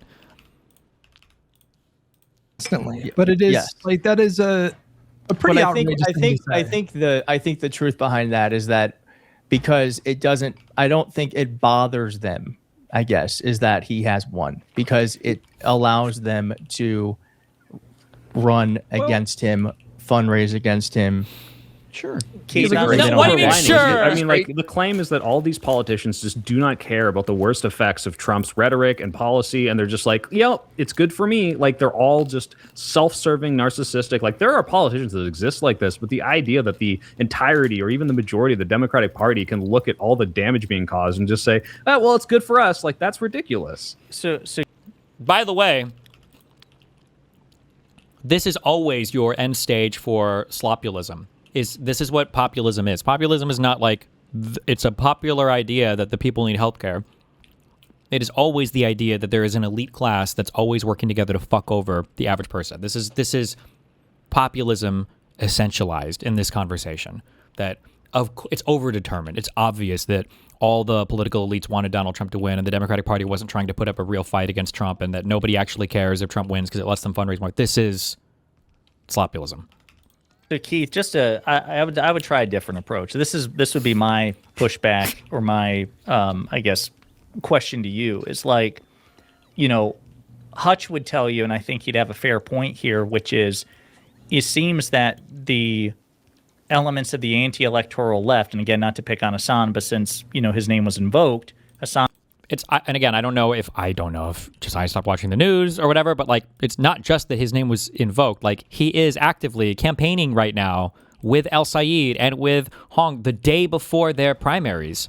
I don't know. Again, I don't know what this is like. Oh, it's just obsession, personal. Like he you can turn on the news and see him. Fox News is running like almost daily fucking hits on this guy now to malign the Democratic primary winners or the people coming up that are going to come up. Like, yeah, it's Hong's primaries in a week. El Sayed, he was with El Sayed yesterday.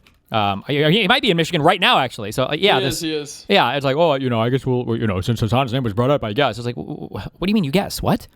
Talking about this liberal fuck is not obsession. Like, we have to get this out of our vocabulary. It's crazy. It's so effective. It's such a good way to just fucking shut down conversation. And then for some reason, people fall for it.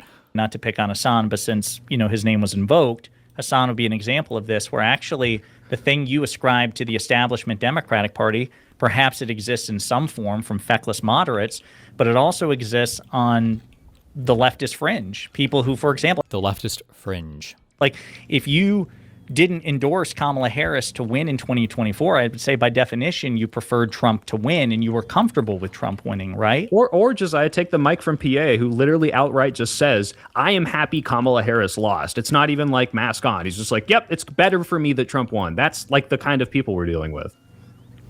Yeah, I believed it was all hands on deck for Kamala Harris. And I actually would have preferred that we had a primary.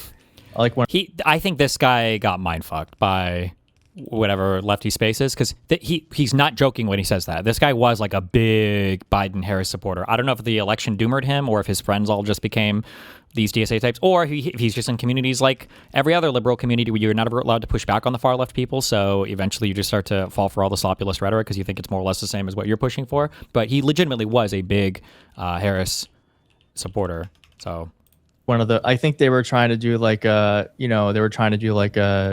some sort of like mini primary. I would have liked that. I thought it was an awful look that the pro-democracy party didn't even have a primary.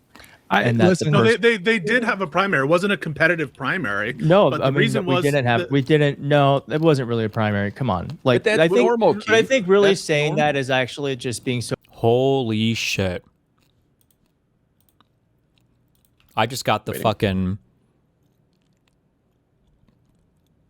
the red pill political analysis.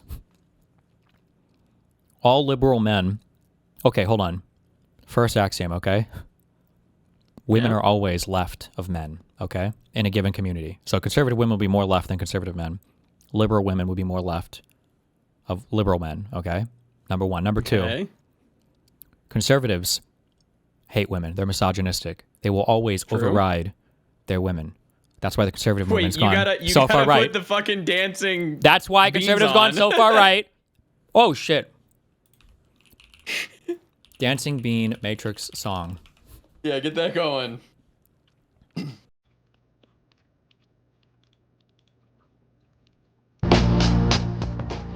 Okay. Ignore the text because I don't know what's being said, okay? Okay. Women left, men right. Conservative men hate their women, so they don't follow them. And that's why the conservative MAGA movement has been pushed so far to the right.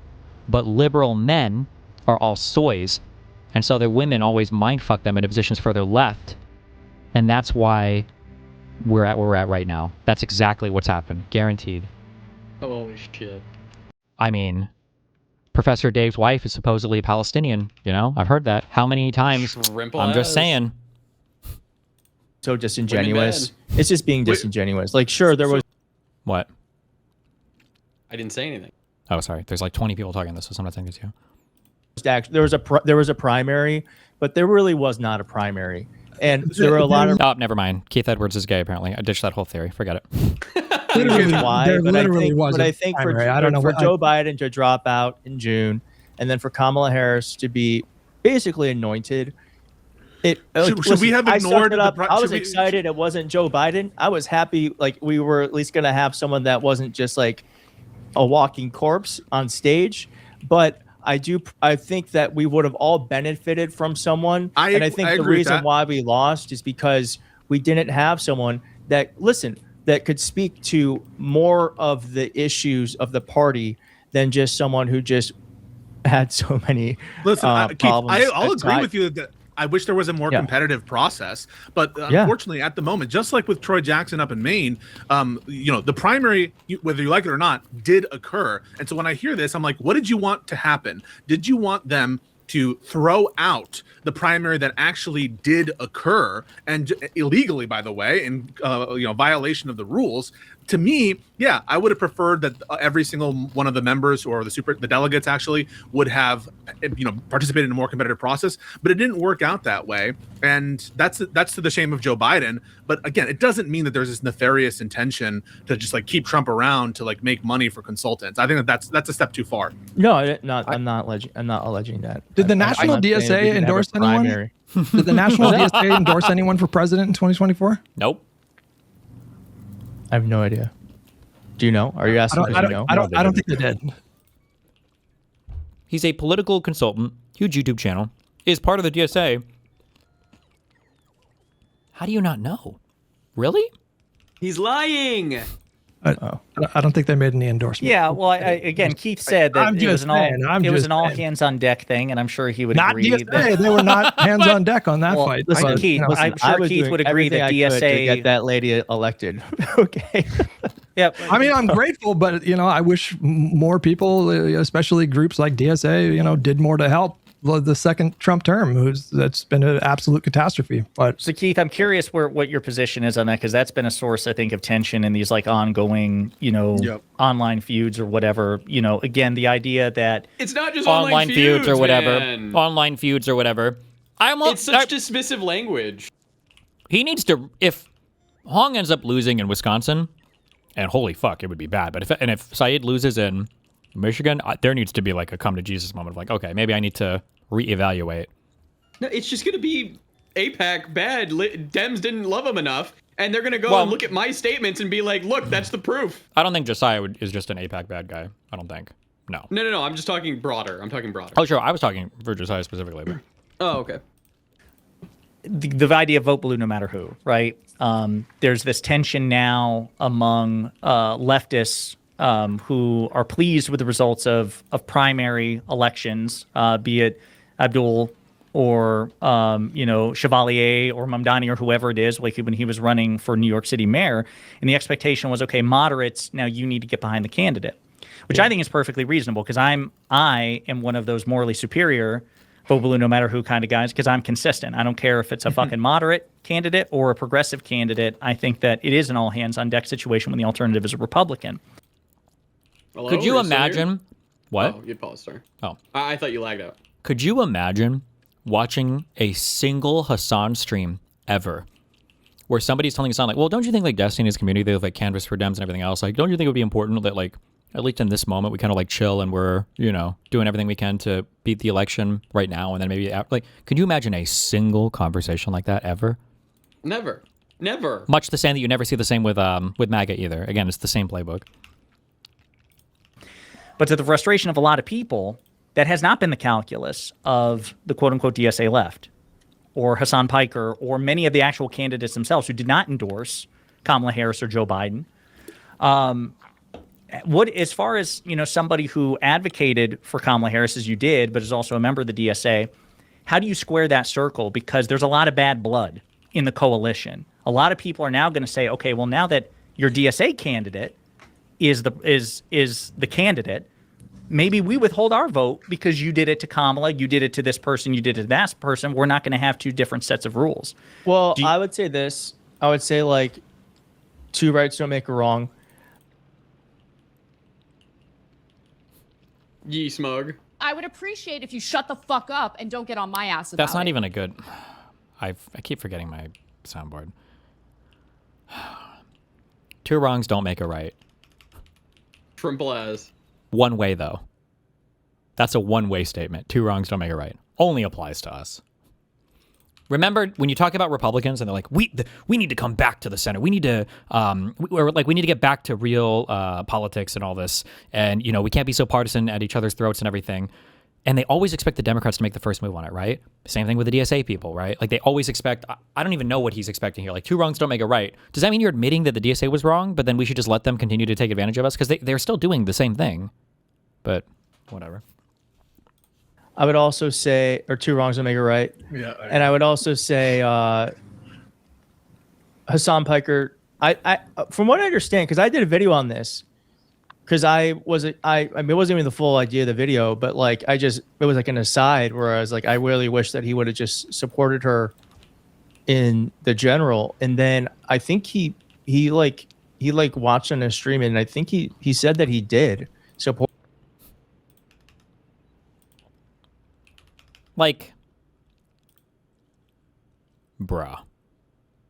Recently, I think he said that he didn't, right? In his new interview? I haven't He seen didn't. the Correct. quote. That's correct. That's correct. This is a fucking lie. It's a total fucking lie. Would still vote for a candidate who was, and then you see the Democrats, how their vote changes. Convicted of a DUI, 70%. Accused of sexual assault, 39%. 42% for domestic violence. 55% concealed a terminal illness. MAGA voters, Look at 66, the Chads on the left, 72, man. 76, 58, 75. Bro, That's what I'm talking about. This That's what we is need. hell yeah. Accepted expensive gifts from lobbyists, 75%. Who Their cares? their lowest is shared classified info to a foreign government, and it's still the majority. It's crazy. Giga Chads. Don't care. Porter, so I don't know what the truth is don't pull behind- that. By the way, on our side, if you could have like a DSA column and then you had one thing for like ever spoke to a Jew in your entire fucking life, 12%. It's just so fucking ridiculous, bro. It'd be, the 12% would be like, well, they probably told him off. And I think he said that he did support her. So I don't no. know what the truth is Don't pull that behind bullshit, dude. How does this guy's story even make sense? I made a video saying that I was upset that Hassan didn't support Kamala, but then he said he did support Kamala. Where did you get it in your head, the idea that he didn't support Kamala if he has to Dude, look at what he's doing I'm right just saying- now with all his No, money I'm and just time, saying- and I'm tell me he just didn't saying fucking that's completely all I drop the know. ball I'm in not- 2024. Okay.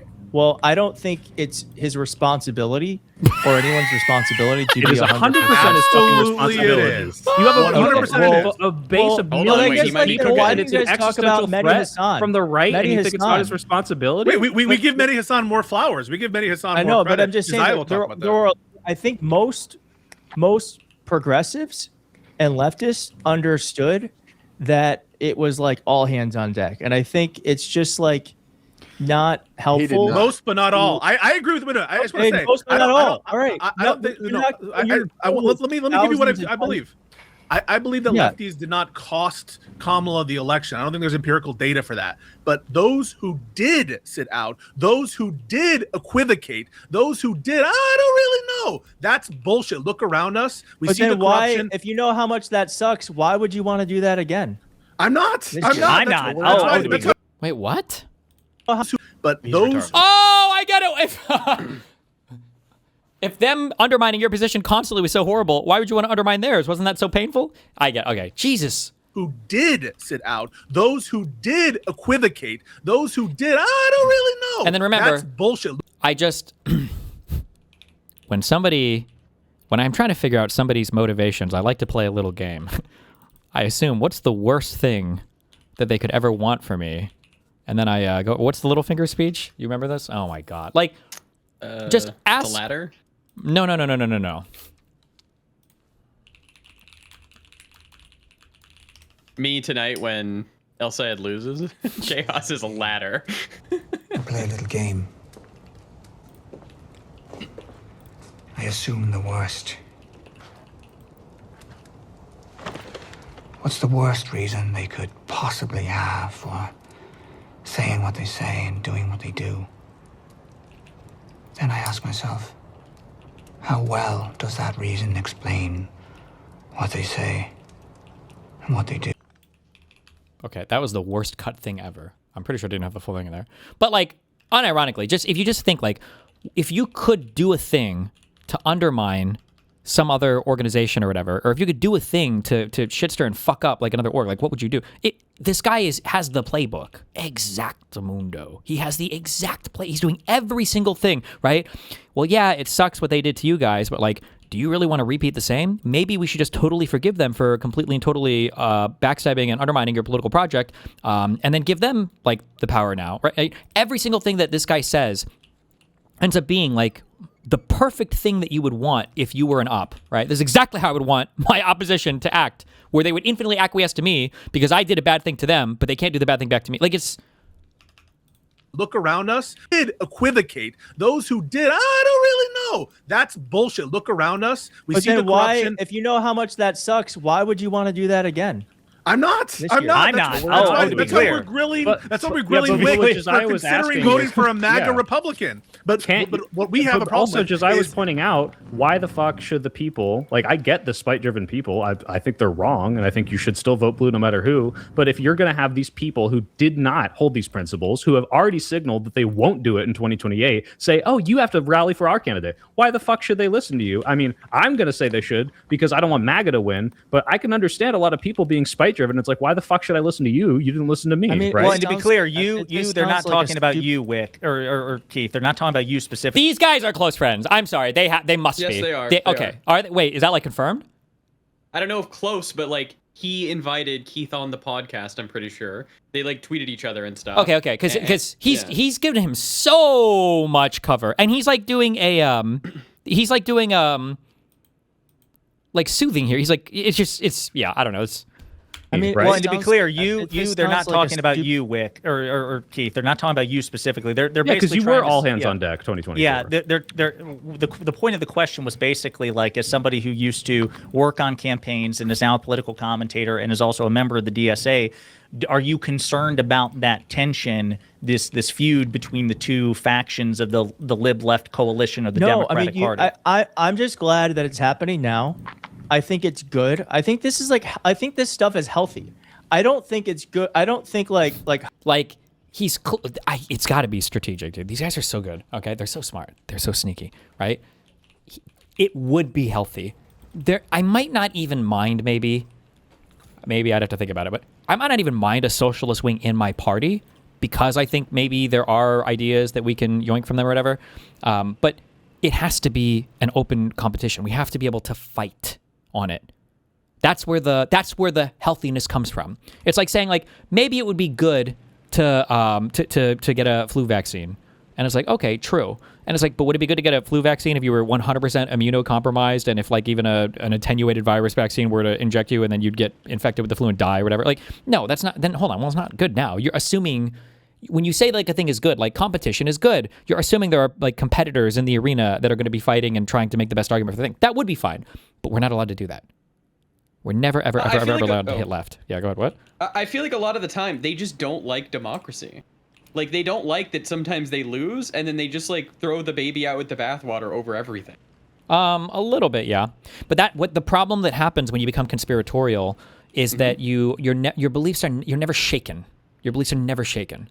Because there's always something, right? It's like it's almost like how people who are sexually assaulted, who are religious. Actually, this might actually be sexual assault. This might actually be all forms of trauma. But like being religious is considered a protective factor for traumatic events in your life against developing PTSD. And I think the theory, the idea is that because you have a way of seeing the world, a way of structuring and making sense of things, including traumatic events, it lets you cope with the events easier. Because now it's like, well, there's a reason at least why this happened. And conspiracy theorists are the exact same way. And you can tell by their behavior because they never really change up their political ideas or anything, especially for like MAGA, right? It's more just like, well, there was a deep state, there was a conspiracy, there was something else. It's just more of the public needs to hear our ideas and then they'll all be on board with it. There's always like a reason why they lost that has nothing to do with them themselves, they themselves. So it makes them incredibly tenacious against developing any kind of like self-reflection or insight. There's always that's why after we lost the election, now it was like we all have to go back to the drawing board and figure out, you know, what we need to change about our entire political movement because clearly something is wrong and broken on the liberal side, but never on This their is side. also scary when, like, if they lose, like, let's say they lose tonight with El Sayed or whatever. It's scary because now we're gonna have to deal with like these fucking schizos of like, oh, well, the only reason they lost is APAC, so next time we actually need to do XYZ. We need like they're just gonna keep evolving their Well, yeah, they already crazy ideas. I mean, that's already established. That's right? been happening since the Bernie shit. Yeah. Yeah, they will 100%. If their candidates lose, they will be blaming APAC, of course, 100%. Yeah, that's like overdetermined. Do you think we'll get a live and learn panel on all of the people not voting for Stevens?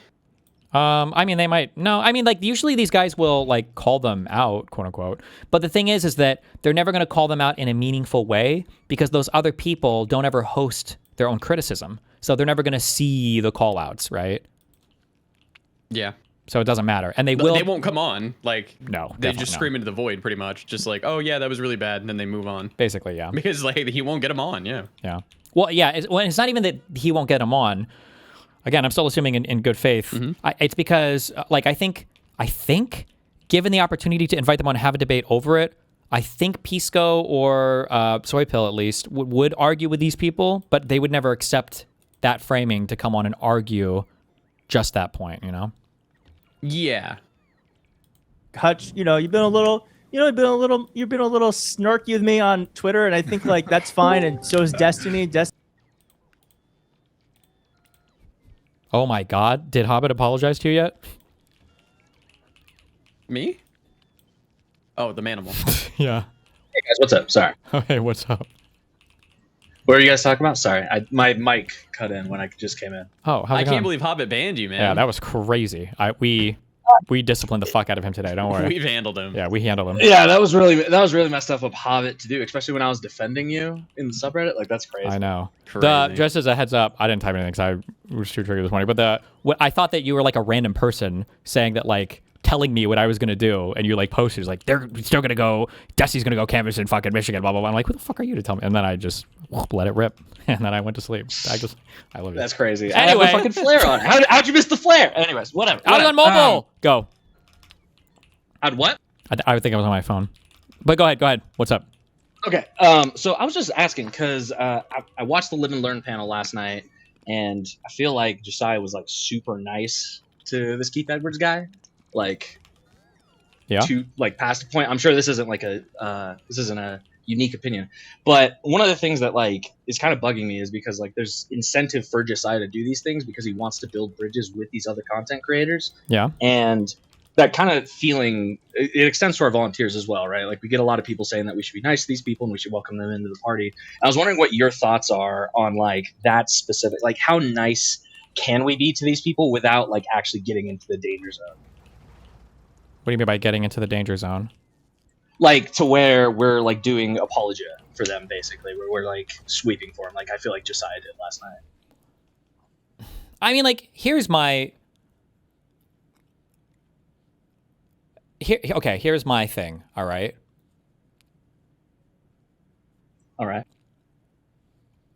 If I were to kidnap you and everyone you loved, and I were to put you in a room, and I were to tell you, gun to your head, you need to pick 2 people on this panel, and you need to tell me how they feel about the DSA, which 2 people would you pick?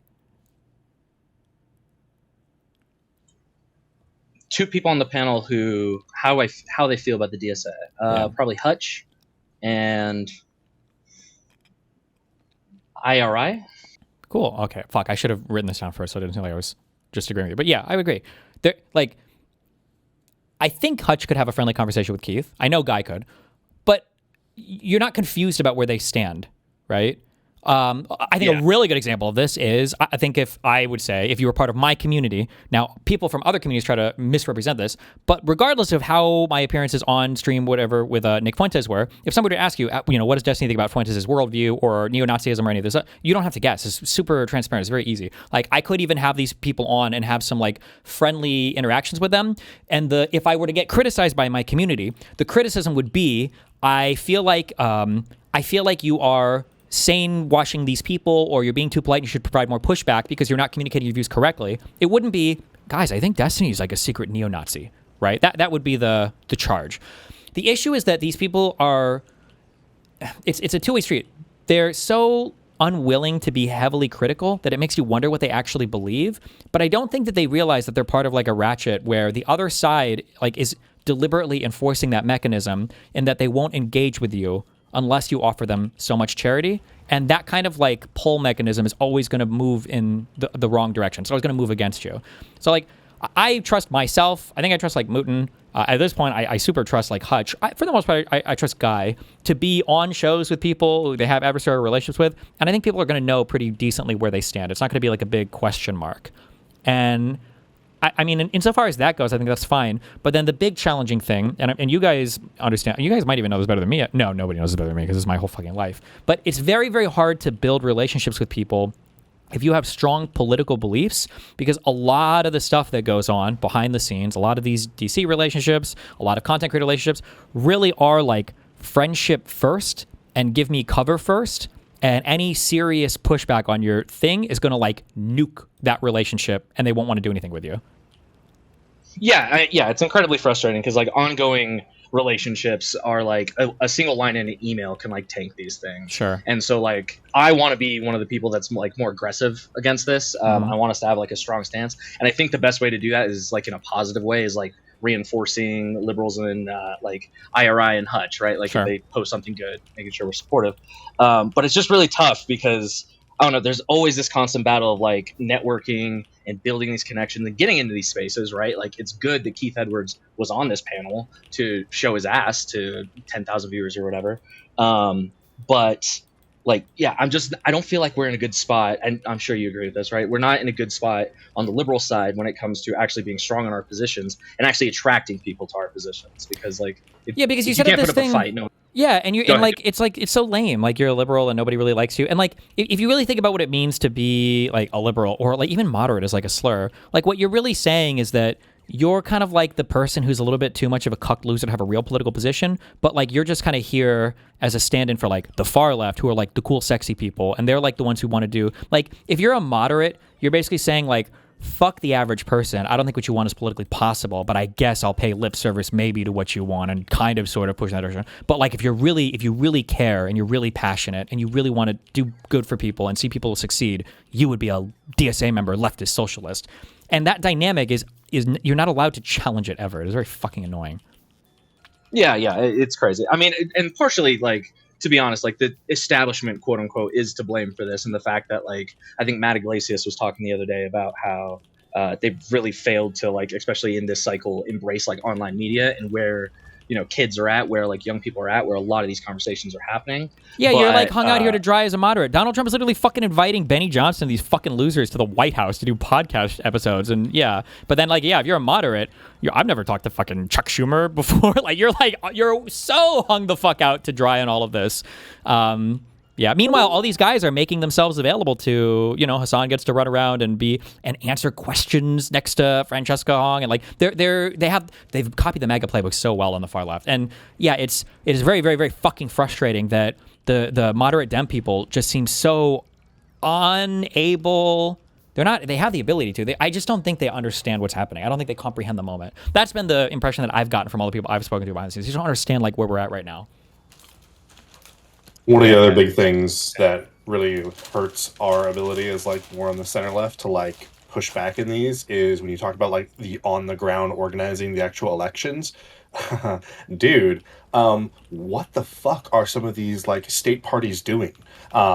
I remember I was losing my mind last year during the whole New York City primary, where it's like the entire political machine of the New York Democratic Party, New York City, establishment Democrats, like, all right, I guess they're just asleep at the wheel, and like, yeah, we're just gonna let Cuomo, like the worst possible candidate we could choose, that's the guy we're gonna put up, and it's like a huge liability. Or like you look at like this year in Maine, like all the good candidates for the center left in Maine didn't run for the Senate this year because they were, my understanding from people on the ground is they were all resigned to like Collins is probably going to win.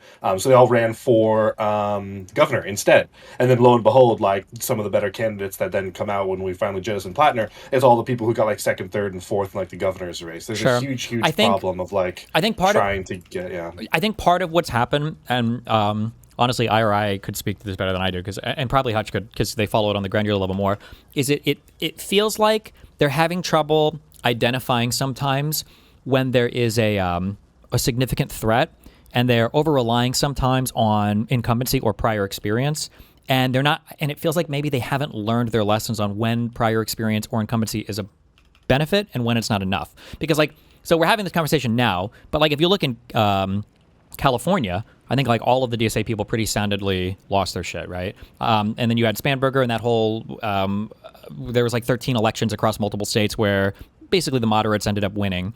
And when you look at like New York City, you know, you've got Cuomo, who has a political history. When you look at Mills, right, was a like 2-term governor. When you look at Stevens, right, these people have political histories, and I think that maybe in some cases they're like, well, you know, we've got somebody with experience here, it's probably a safe pick, and then they just go with that, and then anybody else, McMorrow, anybody else that is like even remotely risky, they don't seem to, and then they're just making really bad calculations here. Yeah. Oh, yeah, and then also as a quick random aside too, because the DSA stuff is so fringe still, all of these campaigns are national level campaigns. All of these campaigns are fundraising and garnering attention from across the country, where people are flying in and they're motivated to super help the DSA person, whereas the Democratic Party barely even has a national brand, let alone could run like national level races in some of these smaller areas. Yeah. I do think there's a real, looking at Michigan specifically, I think the failure for the establishment, for people like Schumer and to get like the DSCC to coalesce around McMorrow is probably going to be looked back on as like a huge, like just tactical, strategical mistake. Sure. Like really, really, really bad. I do sometimes wonder, young people definitely are more progressive than not, but sometimes I wonder how much of an extra boost they get just by virtue of like there being very, very few like young, visible, more center left, more moderate people to represent them. I wonder how many of like my apolitical friends who like are left leaning but like don't super follow politics just kind of gravitate towards like the young person on the camera, and how like so rarely is it the case that that young person is like one of ours.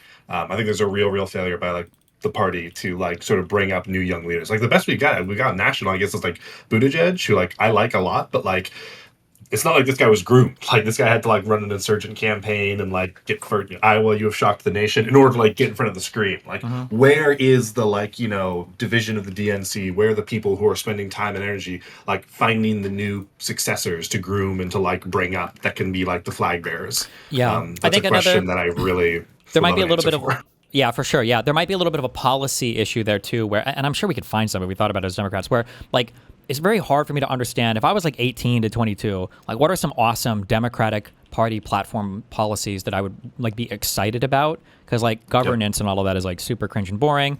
And then unfortunately, I mean, like obviously I'm a big feminist and all this other stuff, but like it's not very much fun to support like diversity and feminism and like responsible energy policies. Whereas like if I'm like a young dude, we got like fucking repeal the 19th, and we've got like fucking state mandated girlfriends because Christianity's coming back, and you know, like abortion is a thing that you get like super fucking charged up over. Like it feels like Republicans have a lot of good culture issues that they get to lean into in order to like energize their young base. You can get like when Charlie Kirk was going out and he was turning out all these people for their Turning Point stuff, it wasn't like he was making groypers, right? He was making like Republican establishment voters, whereas every campus Democrat or liberal oriented thing, my guess is a lot of these are going to be far more liberal or left than the actual party itself. I mean, even the DSA, as we've seen, is like a lot more to the left of, which is an actual DNC like thing. Like that's not like a random thing. Like the Democratic College is like an actual arm of the DNC, and even that's like I don't know. Yeah, it's something note that didn't get brought up yesterday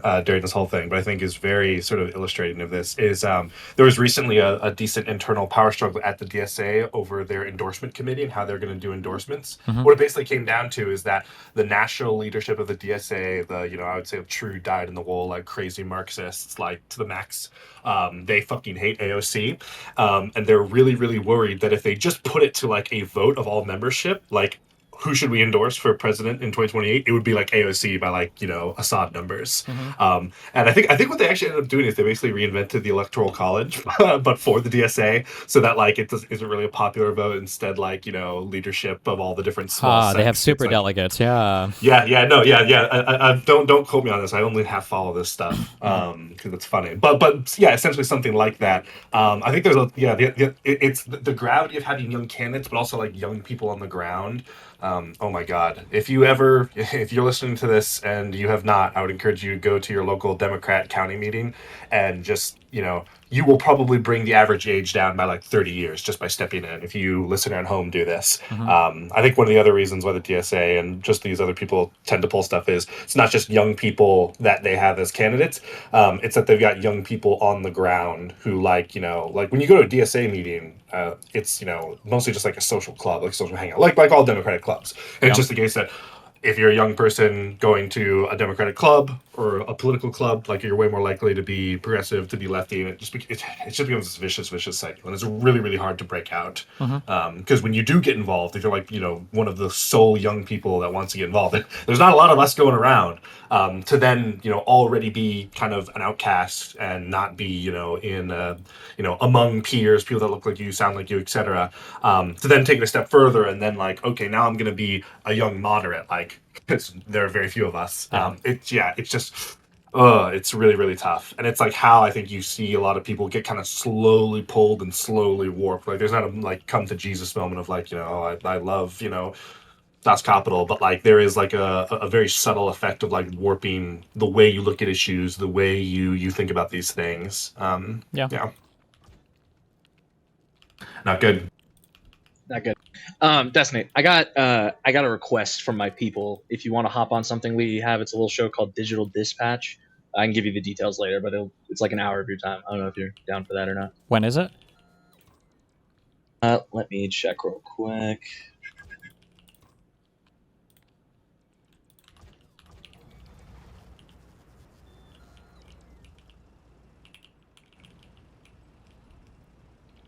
Every Monday.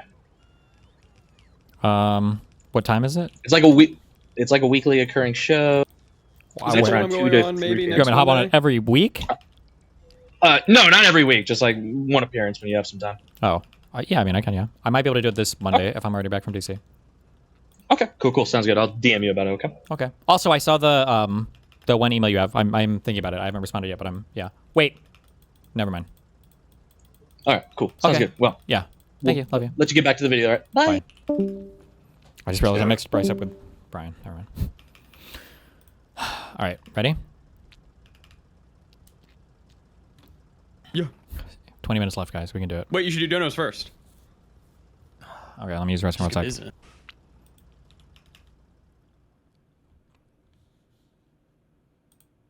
Wake up, Ethan. Wake up, Ethan. Wake up, Ethan. Who are you, black? Are you black? Do you love black people? It sounds to me that in too much Tylenol, the only cure is to fuck a bear in the back of your car and eat out some raw meat and drink that sticky, icky raw milk. This is why Mood is so sophisticated. He'd be hitting that meat on the daily. Remember, kids, if you're going to send me nudes, leave your middle school uniforms out of the picture. You're making it awkward when I show my streamer friends. What an amateur. You never cook your own tater tots. I miss you, Jeffrey.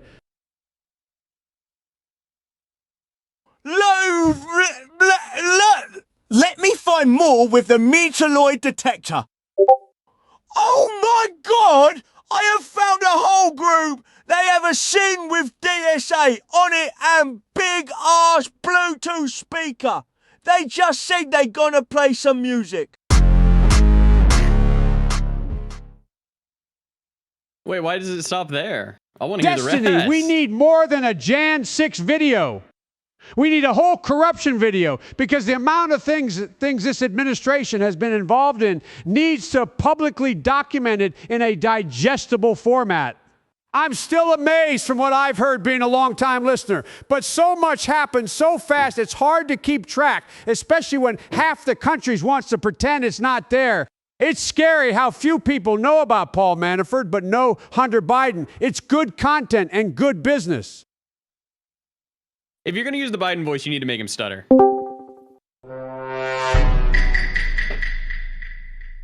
Mim. Oh, mim. Terrorism. Oh, no. Mim. Very bad. Mask off, motherfuckers. I love terrorism. Let the streets soak in their red capitalist Jewish blood. Jarvis, it's my turn to post an epic TTS meme. I hope I get some classics in the chat. Kaya Place.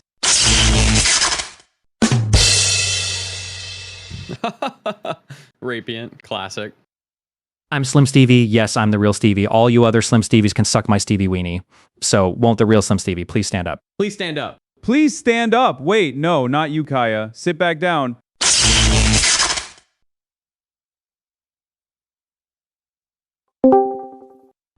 Hi, Stephen.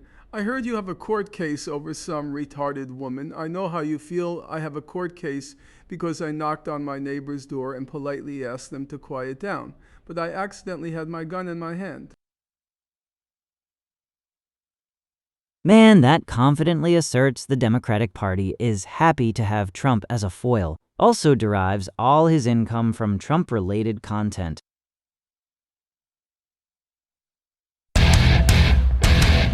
Welcome to the podcast most hated by the IDF, Two Bad Apes, with your hosts.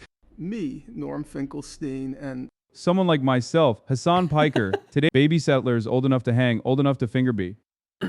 Oh my God, J. Dr. Fernanda. Hello, Michigan. It's election day. Go out and vote. Polls are open until 8 p.m.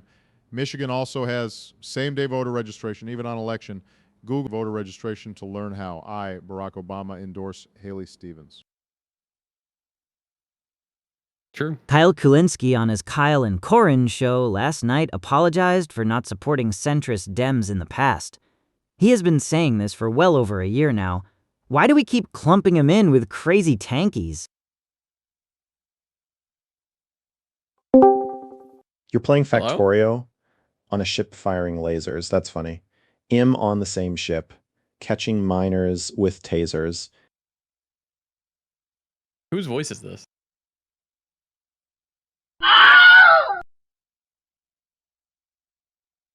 Oh, Mr. Girl? That doesn't sound anything like From him. the H to the P on DA, Mike, you will see the people's champ. That's me. Yeah, skibbidanger. I'm the rear ranger. Hit them with the raw, for sure. Now, bun your draw. Yeah, come on. Ark, skibbidanger. I'm the rear ranger. Average bonga chatter! Here is it my turn to join voice chat to agree with Mr. Streamer Man. I love interrupting stream to get my 2 cents in. Everyone has to know what I think about this American streaming topic. You guys are haters. Stephen, the Internation Court has been coming up a lot, and you said that it should step in when the nation's courts fail. I'm assuming Trump will pardon everyone in the admin. Should we send Pete Hegseth to the IJC for a trial next admin? Yes. That would actually be based, so.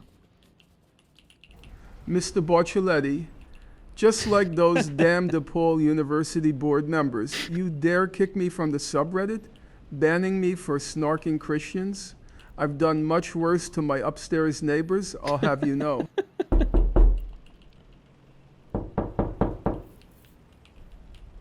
Incoming, apes.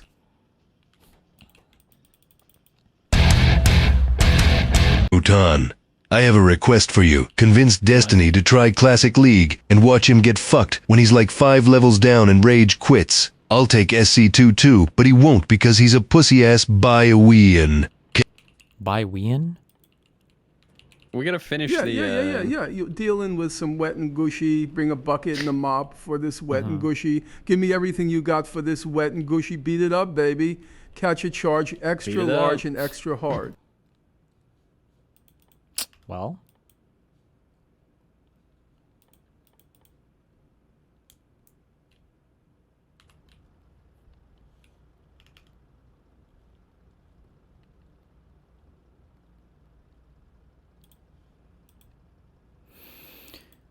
All right. Destiny is like calling me a white guy, like a rich white guy who's trying to be oppressed. Not true, but like. By the way, do you know why I said that? And he is rich. He's I don't know if he's trying to be. It's for this stupid fucking tweet. Almost everyone is working class if you work to make a living. God. The capitalist class derives income from capital rather than labor. This is a Marxist take, by the way. This is not like a liberal take or a far left take, or this is just a Marxist take.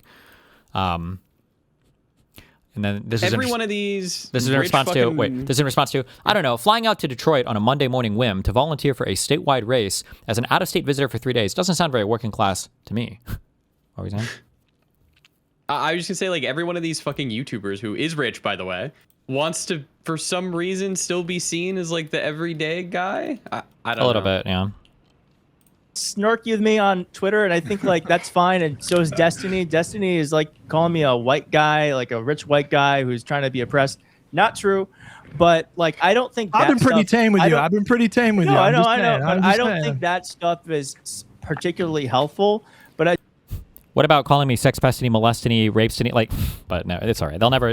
Or saying every single thing is APAC funded. Or when Hassan was making fun of the way Haley Stevens talks. Or when you have you yourself constantly attacking people in Texas related to Crockett and Tallarico, shitting on all the black voters. And like, it's never productive. Again, I don't know how many more times I have to say this. It's never productive when our side does it. It's always acceptable when their side does it. That's always how it works. True. Every single time. That's always how it works. I do think it's good that that these dynamics are unfolding in campaigns and online, and that like we are able to have these internal battles to see like the future of the party. I don't think it hurts. Like I think it's good. It's a net good that Haley Stevens is 100% behind Israel. She has $60 million of outside money helping her out, and you have someone like Abdul who is showing a different version of what the Democratic Party can be. Oh, so that's you can either be Jew-backed and funded, or you can be a moral, good, righteous human being. Gotcha. Okay. And the Democrats in Michigan are going to decide who their candidate is. I don't think that's like a bad outcome, but I just think that there are going to be hurt feelings, and people are going to wish that their candidate won. Yeah, but it's then the job of the campaign of Abdul to do what he can to try to win over those voters and make sure that they feel like they have. Oh, like what Wick said. There you in go. His tent and in the campaign. Earn my vote. All right, so I just don't Triple like S. primaries are not bad. Like I think we've actually suffered because we haven't had enough of them. I don't know. But he's already poised.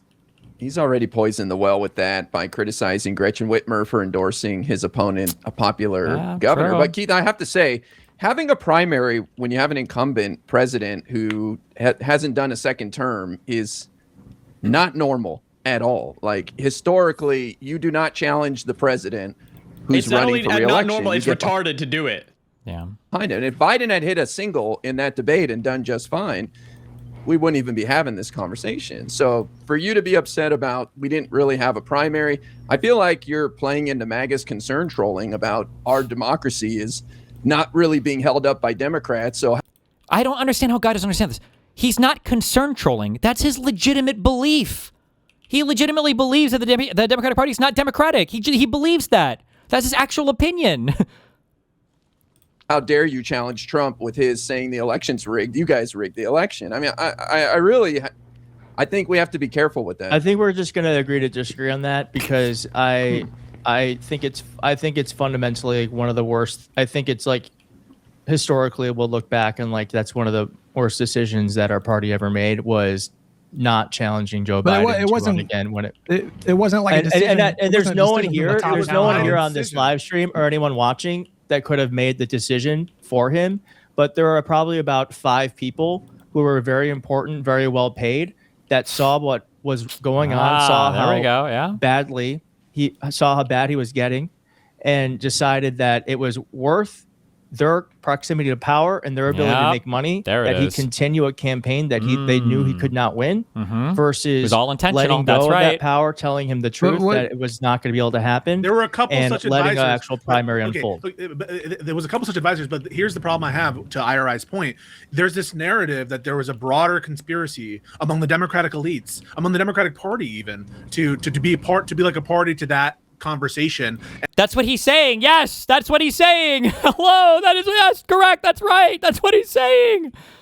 And to do the actions that you're attributing to a couple of people more broadly, but that's just not true. And if you look at how the decision was made and how it's reported on, it was almost like there wasn't even an inflection point at all. There wasn't a decision point at all. And behind the scenes, many of the quote unquote elites were highly critical of this decision. And some of the people who were like, think about Pelosi coming out and being like, it's up to Biden to make his decision after Biden had already made his decision to stay in the race. They were just attacking him constantly to do the thing that you think was probably in the best interest of the country, which is for Biden to step down from the race. That's the Democratic elites. I don't think it's I don't think it's really courageous in June of 2024 to say that Joe Biden should rethink his decision to run. I think it would have been brave in oh man, December of 2022. Asking a guy in a campaign to step down as the incumbent is going to be brave no matter what. The presidential You had to tell the incumbent, president to stop running in the middle of a campaign. This is completely unprecedented. It just doesn't happen. The reason why incumbents have such an advantage is because they're incumbents. And so No, I know. we did have a primary. You can say that I don't know what you're suggesting. The DNC should have gotten involved in what elevated who like Marianne Williamson, nobody wanted to challenge Biden because he had enough support from primary voters to easily coast to. Well, that's not a second. But I guess if I'm remembering correctly, polling always said even after the November midterms in 2022 that the Democratic Party wanted someone else and that they thought Joe Biden was too old. True. That's not well. They had concerns about his age, but he had the support. I think that there was, he had the support, Hutch, but I think there was polling that Democrats would have preferred someone else and someone younger. Et cetera. So at the time, I could be wrong about that. Yeah, but that's also what a bullshit question. Do you prefer that we would have a better candidate? Yes. Well, yeah, obviously. If you ask people, would you prefer a different candidate? Well, of course you're going to think somebody better, right? Obviously. Yeah, I guess. Of course. Sure, yeah, of course. Obviously, yeah. You and I were, dear leader. What? It was a glaze. It was a meme. Are you proud of yourself? No. Good. You shouldn't be. Behind closed doors, but the people closest to him knew that he was starting to age rapidly, and that was just never disclosed to us. And I just think that's true. Well, we all saw it with our own eyes, in 2024. But we saw it with our own eyes. I don't know. Pelosi should have come out and said, hold a press conference and be like, guys, Joe Biden's lost his step. I know, but yeah, they could have went on record and say, Joe Biden is losing his step, and I think he can serve out it. There are things you can do. It would probably imagine how insane that would be to just come out and publicly shit. Look at how much pushback you wanted against Joe Biden. You can't even push back against media figures on the far left for these people. Have cost them. To validate Keith's position here, and I'm using shout out to Rob Noor. I'm using Claude here to find polls here, but there were multiple polls. AIing requests here to try to back Keith up in the debate, by the way, but okay. In 2022, with pluralities or majorities of Democratic voters saying that they wanted a different leader in 2024. I take your word for it. But push comes to shove, though. What counts is the votes, and if people had an opportunity to step forward and oh come on, man. So are you really saying the votes matter when it's Marianne Williamson, which by the way I don't hate? Of course they matter. Versus Joe Biden, that's it's not a real primary. Well, I don't know what that means though. The DNC, who would they have elevated to challenge Biden? Nobody wanted to run against him. That's not that he doesn't elevate anyone. It's just that's I guess that's back to my point of there's a fundamental sickness in the Democratic Party where there is, and we're seeing it kind of play out in real time where they think primaries are offensive. That we're elevating. Anything about Troy Jackson? Does anybody bring up Troy Jackson? Are you okay with him being anointed, chosen? Oh, well, that just had to make sense. There was no single time. election with an incumbent has been run for the entirety of history, pretty much. It's a sickness. It's a sickness that has existed since the dawn of America. That's what he means. That's what he means. Socialism. It is. Listen, we used to not even have primaries. I think this is good that we have these now because it used to be that we didn't even have primaries, right? It used to be that truly party bosses picked the nominee. So it's good that we have this, but I just think that it's just to me a sign of something that could be better. That we really we should feel that people should be able to challenge the leader of the Democratic Party. No one did. They lost really bad. No one did. No one really did. Actually. No, right? Palmer won the America Samoa primary. Yeah, Dean. What was his name? Dean Phillips. Yeah, Dean Withers. Dean Withers is a bit too young. Guys, we're coming up on 2 hours. Do we want to give our endorsement of Saeed or Stevens before the big election tomorrow? All right, Saeed wants to expand the Supreme Court, so I am Saeed all the way. I'll court. start. Keith, Are you by the way, second? Keith, real quick, I'm- are you pro packing the court? Please tell me you're pro packing the court. Yeah. Okay, there we go. Okay. All right, I'm pro Saeed. Money out of politics. I want. He's pro Ukraine. Pack the court. He Say pack the represents a court. more strong vision. I Say think pack Stevens the court, Soy. Say it. and pack the court. Thank you. Hutch, your turn. Call me Have to endorse now. Switzerland. Strategic neutrality. Wow. Okay, Wick. But you will endorse the nominee, correct? Sure. Yeah, of course. Sick. Well, We got this I'll taken say it again. If El Sayed wins, I will not vote for him in November. So he's not going to do it. I hope other people vote for him, though. But in all seriousness, I'm in California, so it doesn't matter. I'm joking. But I support Stevens. Based on the poll, she has a better chance against Mike Rogers. I don't agree with Keith that he's got more room. I think he's got more people to lose. In fact, I think a lot of those Stevens people are going to go over to Rogers, who could have been one, because he's being put on. There's a show being put on that he's too extreme, and he's associating himself with people like Hassan, who I think it's unnecessary blow to his own campaign to associate with that guy. And I think the polls show he's losing to Rogers, and I don't know how he's going to clean that up, because Gretchen Whitmer's not going to come out heavy hitting for him after he talks shit on her. Keith, what about you? But buddy? you better believe these guys are all going to get so fucking ass pained if Whitmer doesn't come out and give him the most fucking full-throated endorsement. I think you're next in line. Let's stick it to him. Stick it to him. With You're going for Abdul. Stevens? With Abdul. And what about you? I'll say for sure. I think whoever wins, I would plug my nose in support, just regardless. I think that's like the general consensus, right? Like anything but MAGA. Vote blue no matter who. That's Some right. people Vote blue on the no show matter who. hadn't been saying this, but I think everyone here agrees. I do want to say, though, Keith, I'm just scared. I think we have- No, it's not you. It's not you. Sorry. I think we have a bigger problem in the Democratic Party, where we've turned it into a sport to shit on our own leaders and our own party. And Who's done that? It's like we think we're helping by criticizing, whereas we've got rock stars like Tallarico and John Ossoff, and some people may be unhappy with Chuck Schumer, but he's the reason why we have some of these people like Roy Joe Cooper, Manchin. Mary Patola. He's the reason why we were to achieve so much stuff under Biden with a 50-50 split Senate. And I know a lot of people say it's crumbs and all that, but I was making a point earlier. The Inflation Reduction Act and the American Rescue Plan, these got people the ability to afford their health care for 12 million people for 5 years through no help with the Republicans at all. So I want to encourage everybody to be more of a cheerleader for the Democrats. Highlight the positive, because when people out there hear the Republicans shit on the Democrats and then they hear the Democrats shit on the Democrats, it's like, why would I support the Democrats? These people suck. And wait, to IRI's point, we should just clarify for Keith's benefit, because I don't know how familiar you are with IRI's content. Oh my he God. is equal opportunity. When he says Democrats, he also includes Zoran Mamdani. He is, he'll celebrate Mamdani's successes as well. He's not just Oh talking my about God. establishment Dems. So if progressive Democrats win their primary and then go on to win the general election and they contribute to the Democratic Party's success, he'll cheerlead them too. And I do agree. I think that in addition to criticizing the party, you also have to highlight its victories. Wait, Pisco, you didn't say who you were endorsing. I did, but if you didn't hear me, Obviously. I'll say on issues related to structural reform, court expansion, and yeah, I think he's more likely to vote to do those things. So yeah, now that some polls are coming out showing, again, I think it's still equivocal, and it's in terms of the lead that Stevens has relative to El Sayed over Rogers. But that's the reason why I'm supporting El Sayed. And at this point, there's also polling indicating that I think El Sayed is the overwhelming prohibitive favorite to win the primary. And at this point, I think people just got to start dealing with the reality that we got to support this guy. All right. Well, sorry I we couldn't go think for there's 8. Oh, go ahead.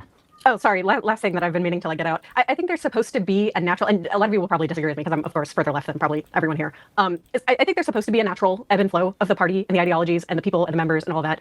I would disagree I think with there's that. right now this resistance to that slow progressive change over time, and I think this conversation will look very, very different once we have another Democrat back in office and also have the House and Senate. I agree. Hopefully. And I Fingers agree crossed. sooner than that. I think the midterms, if they go well, Democrats back in power with the gavels in the House doing investigations are going to show leadership. People are still sour from the Biden-Kamala loss in 24, but they're about to see a whole new side of the Democrats. So I think it'll boost morale and change the conversation for sure.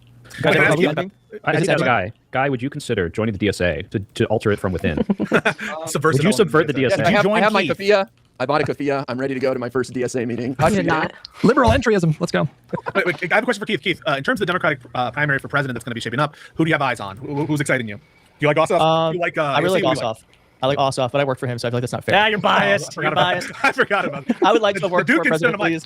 So Ossoff is actually standing off screen with a loaded gun, telling Keith to give that answer right now.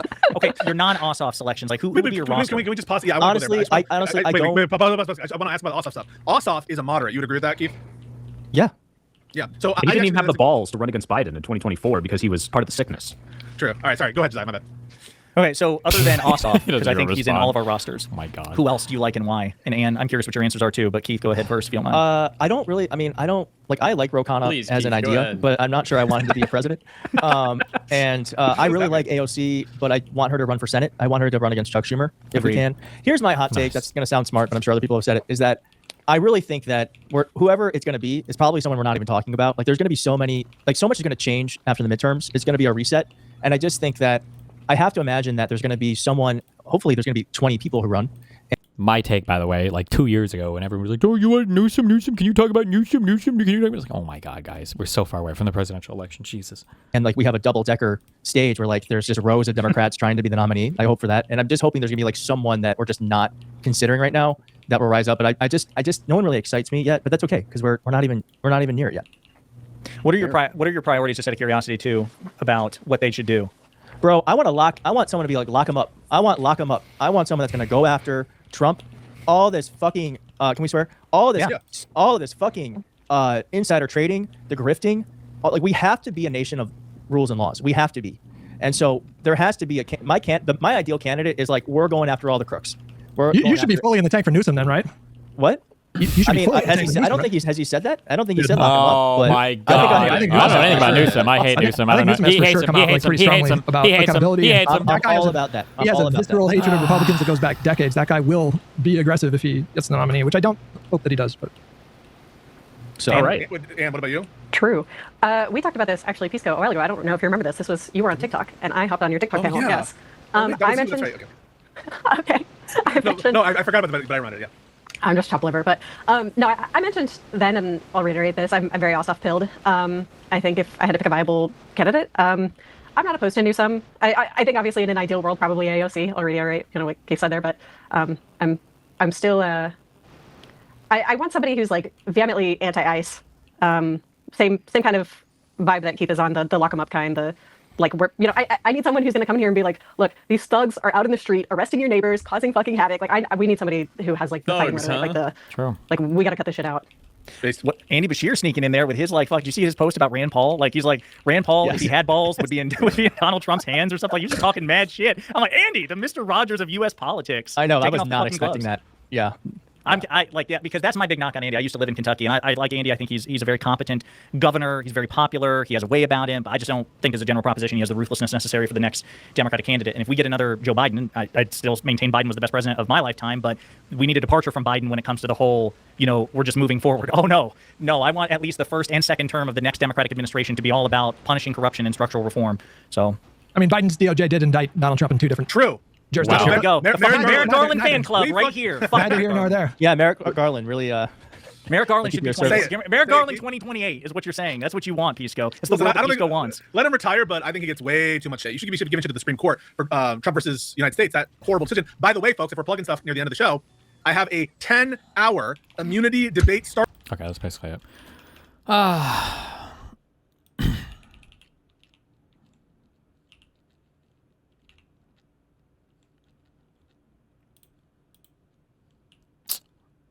What a fun time.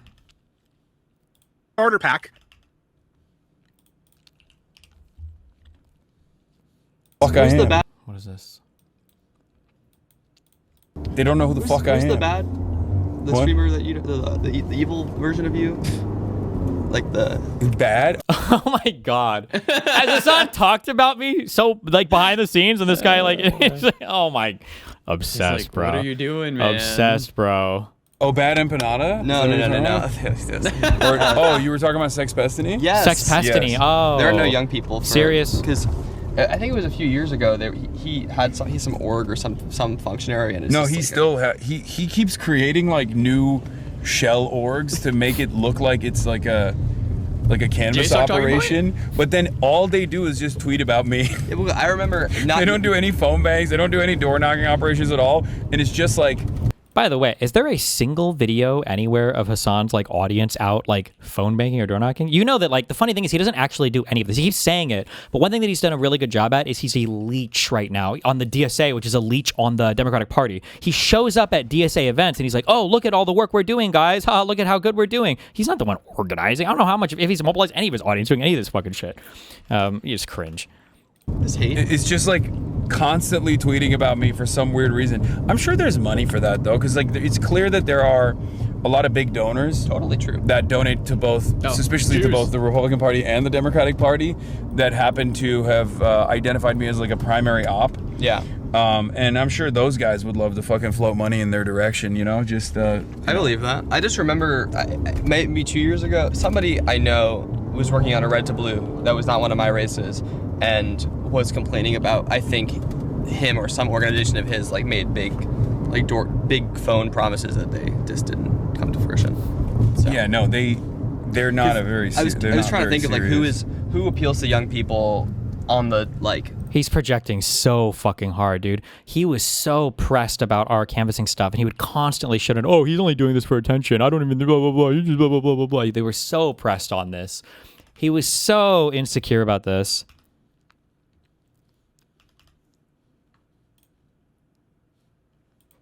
Enormous magnitude of what has been accomplished. I think this guy was this is Sam, who was the head of PV. I think it still is.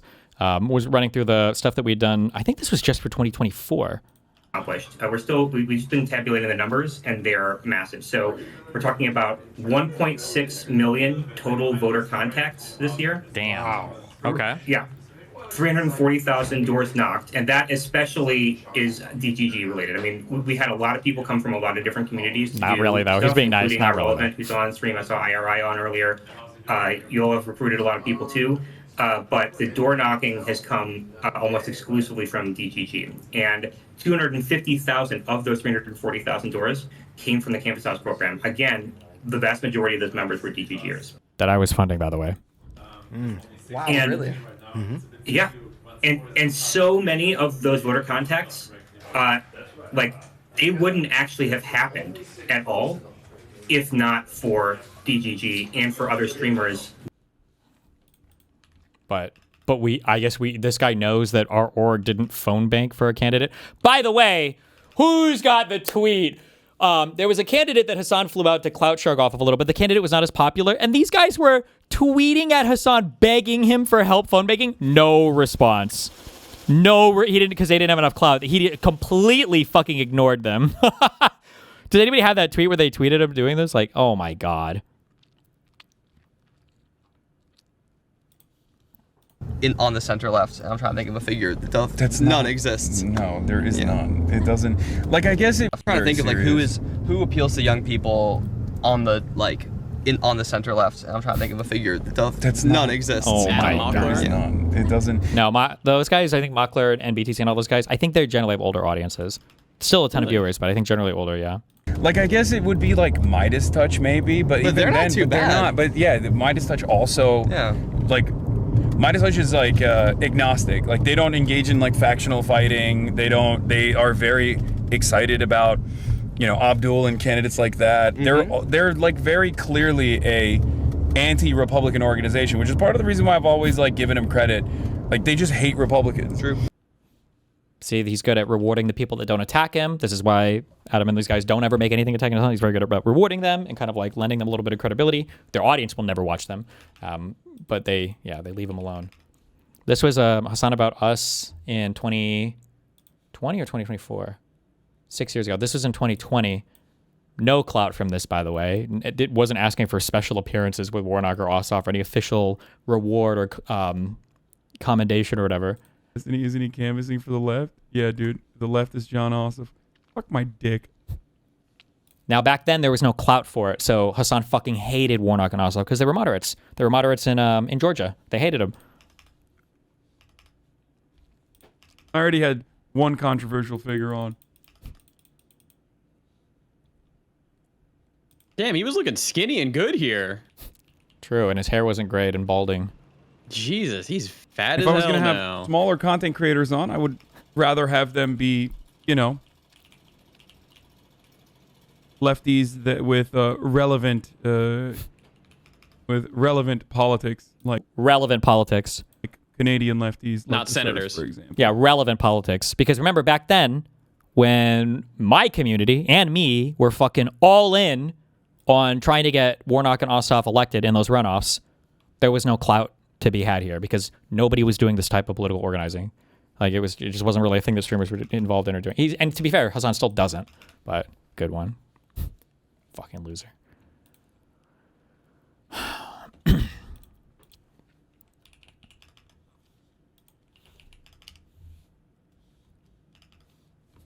YouTuber Professor Dave is the most easily baited person of all time.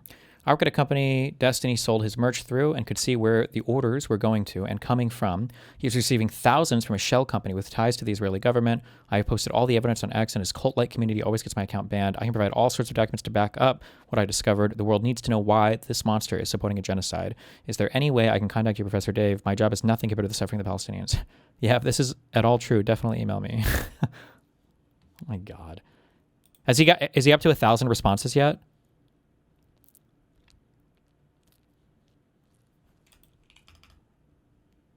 Oh, this was the campaign that Hassan was begging,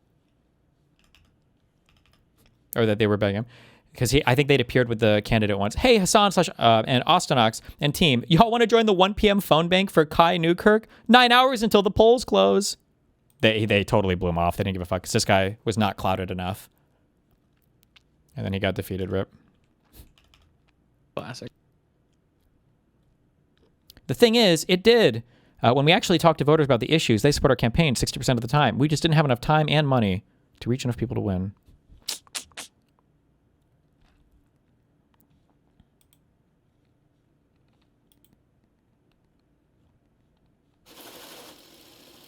Wow.